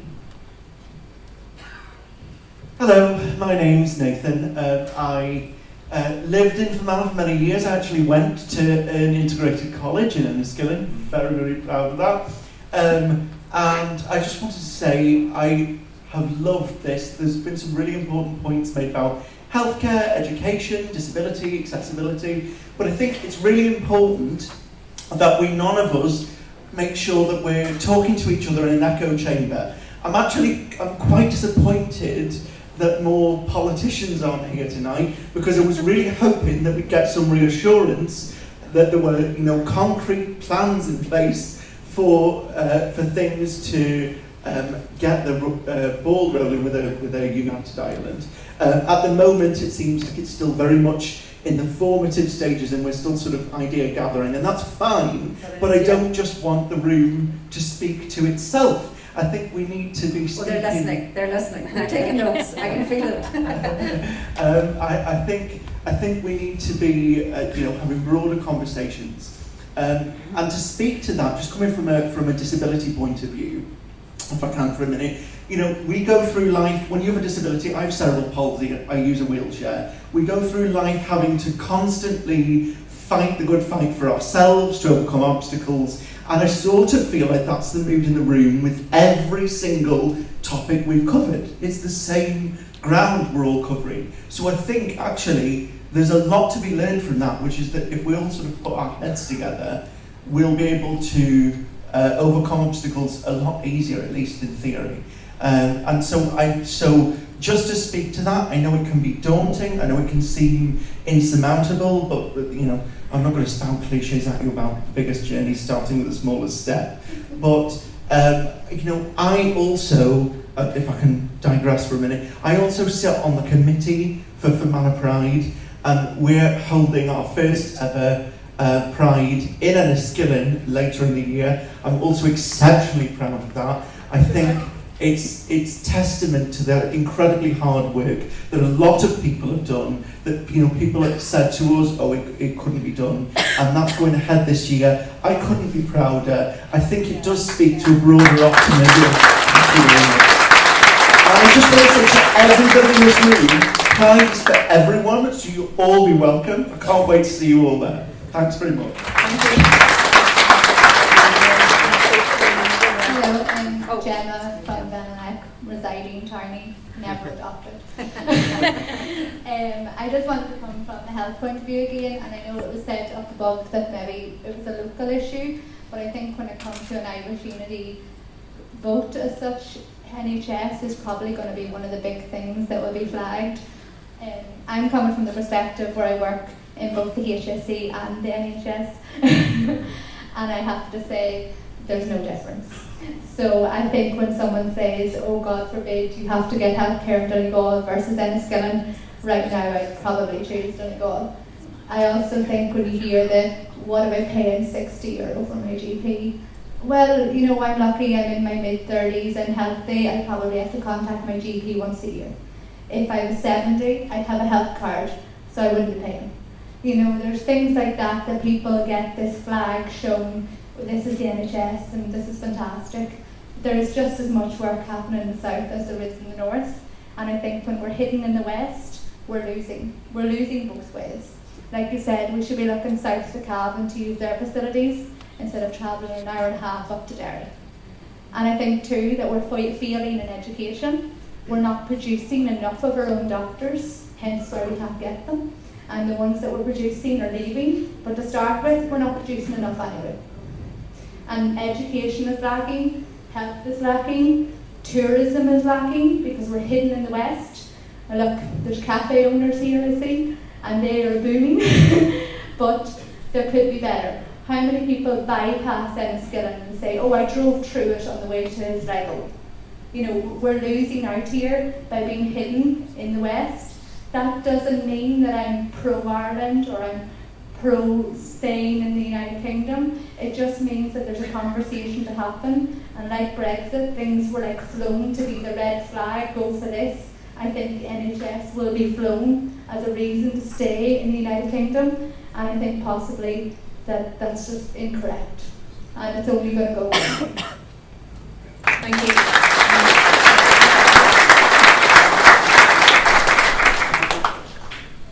So I'm debating whether or not I was going to say something tonight, but I have skepticism, admittedly, about any sort of change model it would bring, and the points made tonight with health, with education. I'm currently in university myself. I don't plan to stay here. I don't see career prospects for me. I definitely don't see any life for me in Fermanagh. There's no trains to get me to a proper job. There is a collapsing health service here, let alone the north or the wider south. I don't see any reason for me to stay here. My sister is at university in Korean. For her to get to that university takes 5 hours. She has to take buses, trains, the amount of money. Why would anyone want to stay in Fermanagh my age? There is nothing here for me. If we're going to move towards a new state, a new way of living, what does that mean for me? What prospects? What's going to make me stay here? I can go to England. I'm not saying it's perfect. There's more things for me there. There is better transportation systems. There is more career prospects. There is no way that I could stay here, live here, travel up and down to Belfast if I was going to get a job there, because there's certainly no career prospects for me here. Thank you. Thanks very much. My name is Michael Keynote from Garrison originally, living here in Enniskillen. Delighted that you were down in Garrison, Michelle, and I hope when you were down there somebody sold you a book of tickets for the recreation. That's good. It's great to hear everybody here tonight, not just yourselves on the stage, but everybody here on the floor as well. Somebody, I think we should have Trevor mentioned about a blank page. You know, I have 3 blank pages at home. You know, the twins are 10 and Sean's 6. Whenever I was 10, Jerry there sitting in the front row was one of my heroes. You know, whereas my children now have no understanding of that, no understanding of the troubles in this country that I suppose to a degree brought us to where we are tonight. They've done their transfer test, they've done very, very well, really proud of them. And whenever we were making the decisions about school to go to, the first choice was St Michael's, the second choice, the third choice, not ours, third choice was Enniskillen Royal Grammar. You know, and we weren't going to stop them, you know, whichever they wanted. We went to the open nights. They chose St Michael's, but that was their choice, you know. And the next 10 years, my fear is that the innocence that they have will be, you know, driven out of them, you know. That they'll hear all the talk, all the bitterness, they'll hear the, you know, the politics from yesteryear. We don't want that, you know. I certainly don't want that. You know, you talk about integrated education. To go to Holy Trinity here in the town, it's as integrated as you get. There's all colours, races, creeds, everything you have, you know. I'm delighted to hear about the Pride coming to Enniskillen. It was meant to be here before, it didn't happen. You know, but my children have a full understanding of that, you know, through their own relatives and their own sister, you know. And you talk about, you know, the country as itself. Whenever I started out in my chosen career, first time I saw Michelle actually was in the antenatal clinic in the Old Earn when my second daughter was born, you know. And back then, back in 2000, I was on half the money I'm on now, but I had a better standard of living. I don't have that now. Twice the money, but struggling, you know. And like I said, that was my second daughter was born then. My 2 daughters are living over in England. You know, so still, you know, I've only got 3 children at home, so it's not a huge difference. But on twice the money, I'm a lot worse off than I was then, you know. And we need those opportunities. And just finally, to the young fella that spoke just before me, when I said to him about my daughter's living and my eldest daughter works for Lloyd's in London, but that's one of the great things the pandemic did bring us. She spent half her time working in the bedroom here in Enniskillen. We thankfully don't have to travel to work now, to work from home, and the online thing that has been driven since COVID has been one of the best things that has happened for the younger generation. So thank you very much. We're going to finish up probably in the next 10 minutes, so just to be aware, but I am going to go to Maria. Maria has something just to respond to one of the... So many things to respond to, thank you so much. A couple of notes of hope just before I go on to possibly a slightly more negative point. In terms of the contributor who talked about wanting to move away or feeling he needed to move away, I'm the absolute opposite to you. I chose to live here. I moved here by choice. Obviously my family are originally from here and I consider this place to be my home. But what I'd also like you to know is my office and most of my staff live and work in London. And I live and work in 5 Mile Town in the back room. Because that's what the pandemic has actually done for us. That is the one good thing that came out of COVID for us all. Remote working is huge now across the UK. So many organisations are choosing to move that way. So if you're looking to Belfast and thinking that's your only route to employment, or even across the water, please broaden your horizons a little bit and look at those opportunities that are out there for you, because you'll be able to stay at home too. And I was just smirking to myself when you were talking about your children. I have 2 young children too. My daughter thinks she knows Michelle O'Neill personally. She came to visit our school, and every time she sees her on TV now, she says, there's Michelle, as if she's a friend of hers. But she also thinks she saved her school. And she also thinks that she's part of saving the SWA because she stood out there too. And that is the blank page, the generation coming up behind us who have that hope and confidence and belief in themselves that they can change things and do things differently. So I just wanted to inject a little note of hope on that front. As for the points that were made over here around disability, I couldn't agree more. We talked about 1957 being the last time there was a train here. In 2024, there are children being taxied on a daily basis from the 5 Mile Town area to Enniskillen in order to access education, because the powers that be haven't decided to invest in small rural schools like ours, who want to provide special educational needs units for children with additional needs, and who simply are being prevented from doing so. I think that's a scandal, and if you agree, please raise your voice and speak about it too, because it is simply unacceptable in my mind that 4-year-olds are being put in taxis day in, day out, alone, travelling ridiculous distances alone to access education. It is simply unfair. Yeah, just on the point of SEN, it's in a chaotic state. That's not in terms of SEN provision in the north, and it's not me saying that. The review of education in terms of better futures is point to that. In 5 years' time, out to 2028, the budget will be over 900 million to service educational needs, and families are struggling through that. A lady earlier on had mentioned about convincing those in the south of the border around why we should have reunification. The workforce in the south is at full employment, give or take. It's 3.9%, 4%. The biggest challenge to economic growth in the south is a workforce, and certainly in education, we're actively recruiting. And again, to signal why you would maybe consider the reunification of Ireland and the better outcomes you mentioned earlier on about a lower standard of living. Evidence tells us, and this has been done by the ERSI in a recent report into North-South comparatives, across all metrics there's a 40% differential in earning power, right? 40% differential. If we look at education specifically, if a new teacher starts out, they're in around 24,000, south, they're in 38,000. If you are roughly 45 years of age, your average salary will be about 57,000. If you head off into early 60, you'll be up and close to 70,000 before any allowances are applied. Now, I don't want to sound contradictory in reducing everything down to the economic space, but the standard of living, the environment in terms of earning power of people, there is a significant difference, and that's fact based on independent reports that are there.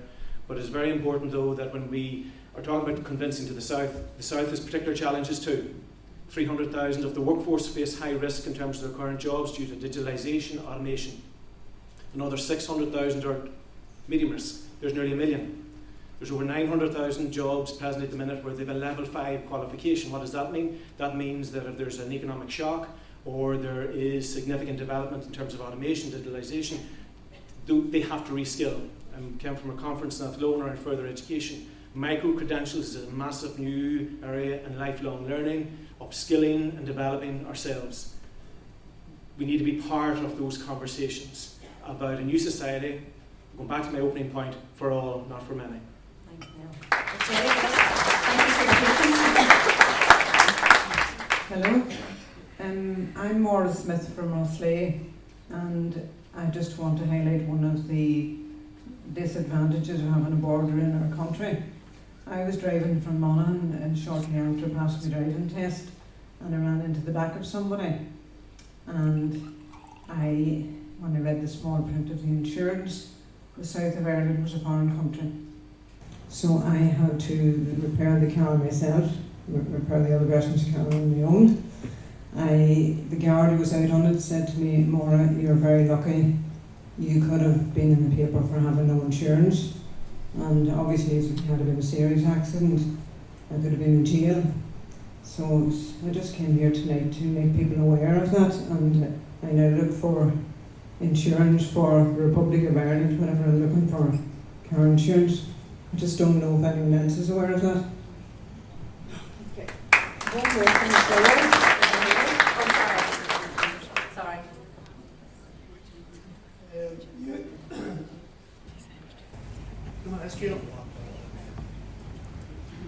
It's Mr. Jim Ledwith, Cahirlock, Shrieton Hernia, Group of Gilligary, August Free of Fortune aware, Nadini, Ushla, Ardon, and Ish. Agus, leis an Uachtarán, na Heran, an Uachtarán Sinn Féin, Fíor Fáisiú go bhair, Arish, Mary Lou. I want to say that there is a shortage of Irish language tutors in Fermanagh. And again, it's down to viability in terms of the numbers game. It's the same with the Southwest. It's the same with the railways. It's always, we are, I think, we're the Donegal of the North. I do remember campaigning for the hospital, and it was Barbara De Bruyne made the decision to locate the Southwest here, predicated on cross-border work in the Sligo. It never happened. Yet Derry has their cancer centre with joint working with Donegal. That's the way forward.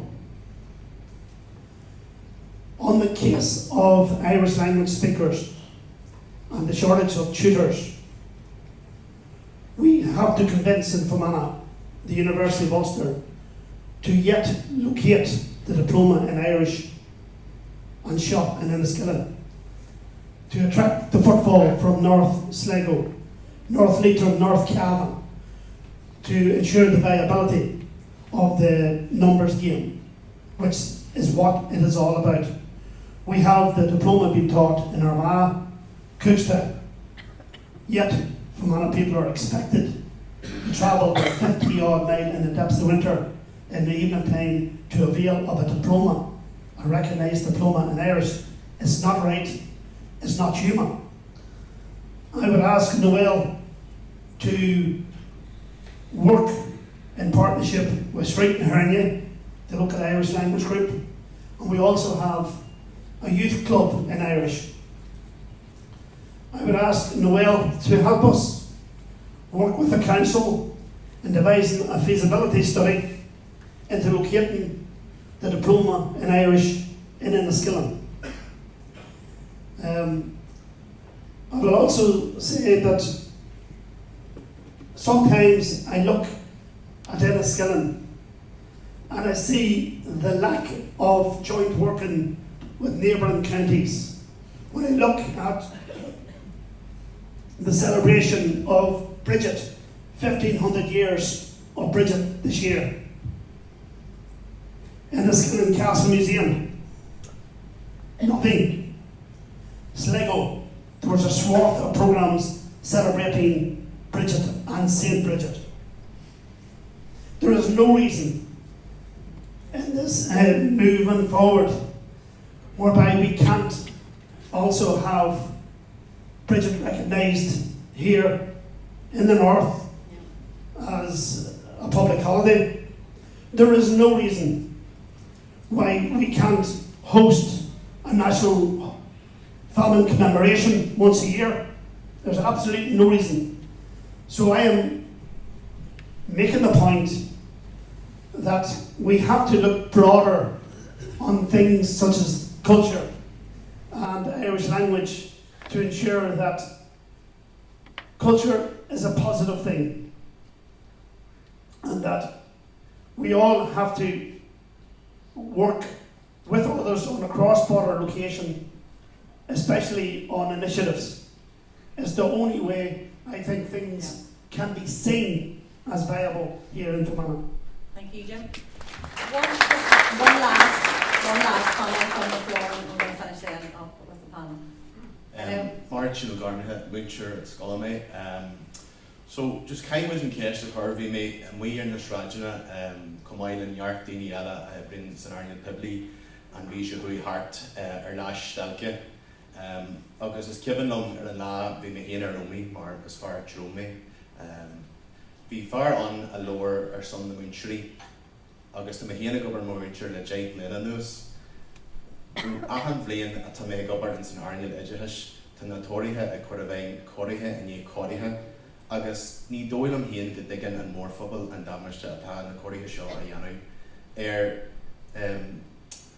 Erin Edgehis, a Tamil Mamma, a Holler, and Erich and Constaki, a Ton, a Heave and Edgehis, the Napjiglin for Fast Lord who should, well, Favorite and Yarklandsha, Nadini, a Ebrian, and St. Course Edgehis, Marhampa, Country, agus daoine eile múnsrí ahanana le daine bríon agus céim muid an céis de chur cáhfuil muid céan áte mé muid abal de freastal níos fearr a dheanú ar cursaí ideitheas in an airnithe nua nó sa riamh déantaithe. So folks, I don't know if he's understood that or not, but maybe Jim did there, but just to use summary, I, like many other people, was on a strike day last month. I went to the home event as in trauma. And we'll have to really figure out where we best placed. I've been working in education for 10 years now, and one of the spokesmen said that since I started in 2014, there has been the largest Tory austerity cuts imposed in education. And you really have to figure out the challenges that our young people face, mental health, the people who work in our education system, teachers, classroom system, one beside me here, the vital work that they do, and they have been not invested in properly. So we really have to put the question, where are we best catered for to really get the best potential for our young people? In a new Ireland or in the same old United Kingdom? Thank you. Let's do some closing remarks now from the panel. Trevor, I don't think we talk a huge amount about economy, but even, what's the potential of economy in terms of even your industry? What's the United Ireland? Well, I think it's interesting tonight that thinking of the future, everybody's thinking about the practicalities of health and education and what are the priorities. And I think that's really, it's really educational in terms of where the debate is in this room, certainly, that these are the things that we want to discuss, and many other things that we looked at our past are not being discussed, and that's a sign of good times we live in. And think about 1987 and some of the darkest days in this town and some of the darkest days across the north, but actually little did we know at that time, at that very dark moment, that Hugh Adams was underway, that led, many will argue, right through to the Good Friday Agreement and beyond. So right at the darkest moment, there was a glimmer of hope and light, and none of us knew anything about it, but the future was coming at that point, too slowly for so many people. But there was hope. In terms of the economy in my industry, so now I've worn many different hats, but if you look at the film industry right now,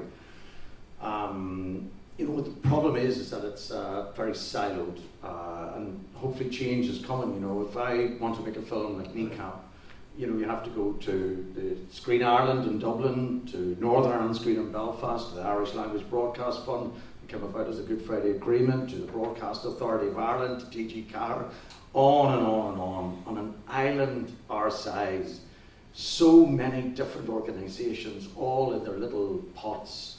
And what could really change that dynamically if, say, there was one organisation that was funding the film industry on the island.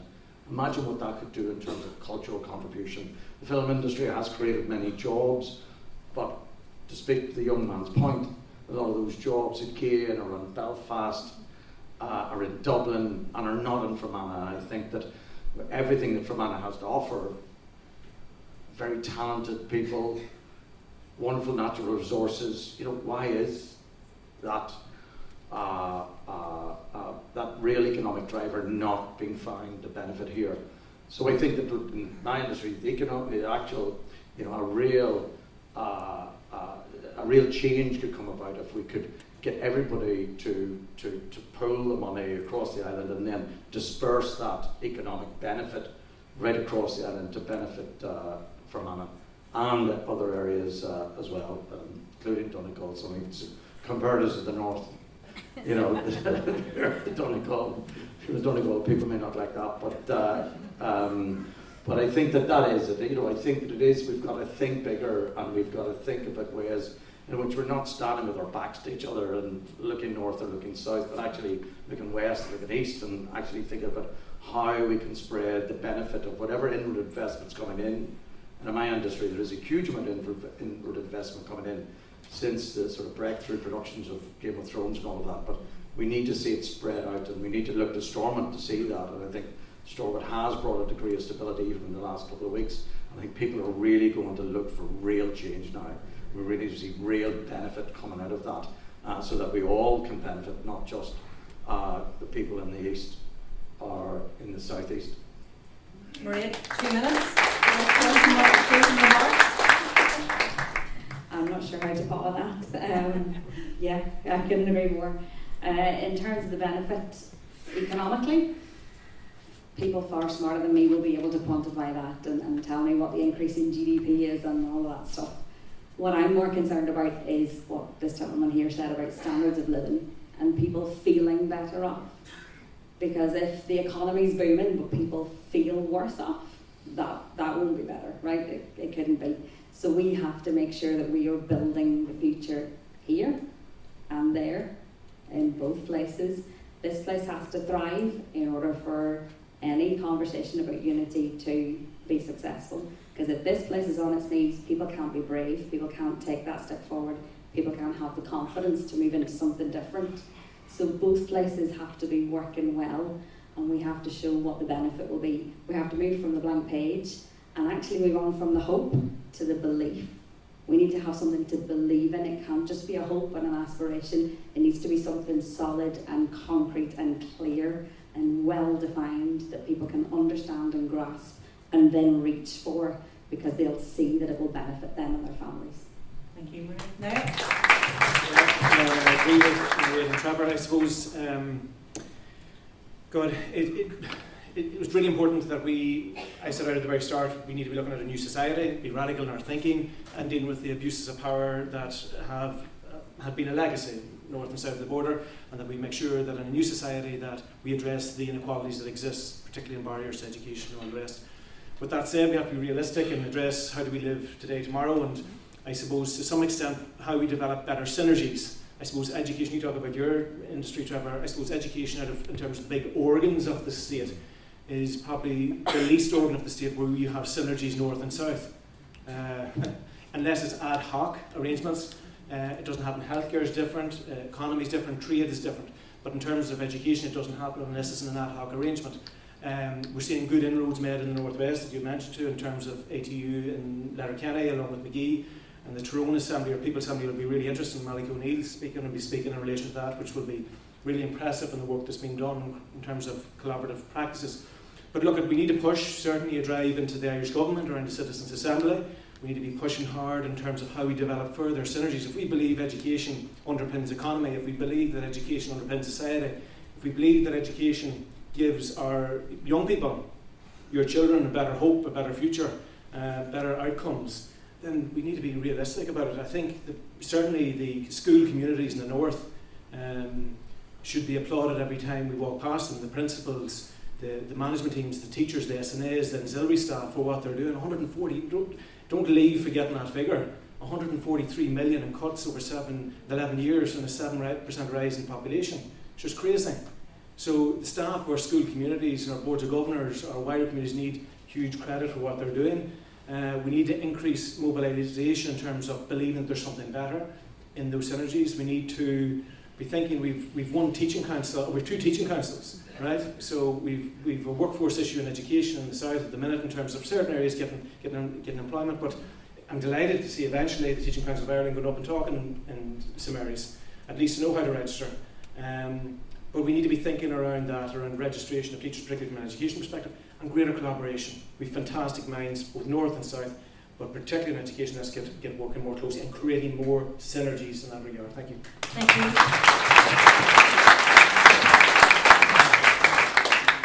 Folks, I think that was a treat. I don't think you could have got a better panel. That was absolutely brilliant. I will actually watch it back.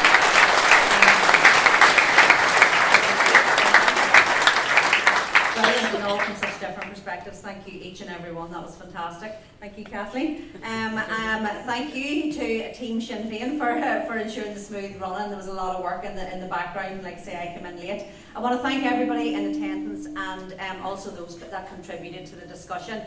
There is certainly a conversation to be had, and a citizens' assembly, I think, is certainly something that I think was coming from the audience, that people want their voices heard. Regardless of whether you contributed tonight verbally, please do feel that you can contribute after tonight with the survey. It will be sent out to you, or you can email Sinn Féin at commission@sinnfein.ie. I have no doubt that this is the beginning of the conversation. Thank you so much. There's a really good vibe in the room. There's a lot of people here, folks, so exit at your leisure, and keeping everybody in mind, and please get home safe, and thank you very much.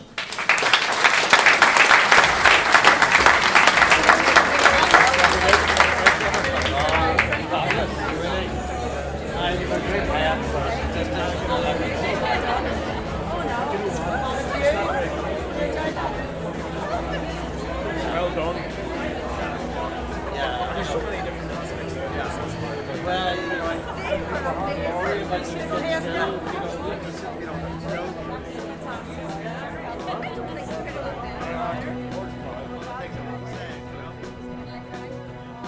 institutions that we come up with. Niall McVey here this evening at Fermanagh People's Assembly. Really delighted and humbled to attend tonight's event and to give a perspective on the implications of Brexit and the impact it has, particularly on education. Our main message really tonight is that we want to create a new society, a society for all, not just for many. We have fantastic outcomes across both sides of the border. But what might a new society look like, and what impact and role can education play in relation to that? Our core objective obviously would be to ensure that we have, particularly when it comes to cultural capital, a fair distribution, an equal distribution, so that no child, irrespective from their religion, their race, their background, is left behind. We had a great conversation here in Enniskillen this evening. It was really inspiring to see so many people here, of all ages and from different parts of the county and beyond. That's the most important and exciting part of this for me, that we actually take the time to engage with communities, to understand their needs, to understand their interests and priorities, and prioritise those, building whatever comes next in the future. That civic conversation is the key to me. So we need to move from talking about hope and courage to actually having something to believe in that will be better for everybody. Well, the an syml agin an seo. The cora inta maiar fad panel the Clara Niall McVey the Conch Edicus agus vi inta maiar fad the Trevor Bernie the Conch in Sale in Enniskillen. So I think tonight really told us really a lot about where exactly the debate is. It's not going to be surprising to many people. It's about the economy, and it's about the health, and it's about education. Very dominant, very powerful discussion around health issues, and here in Fermanagh, why would it not be about that, given the concerns about our health service here?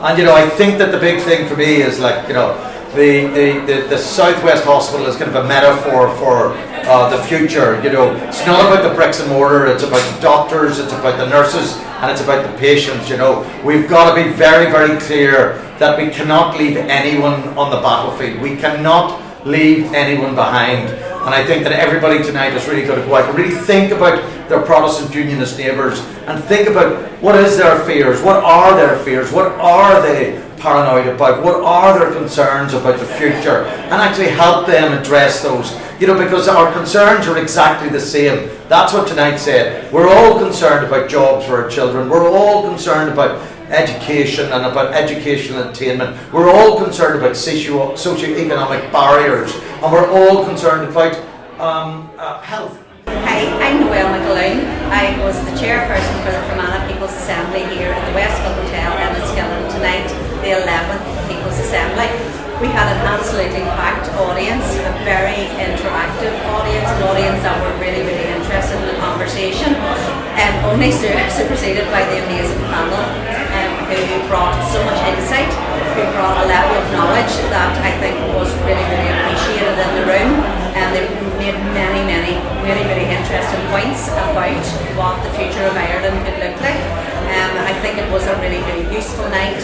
I think there's lots of takeaways, and I was really delighted to be able to be here in the room, listening to the people, and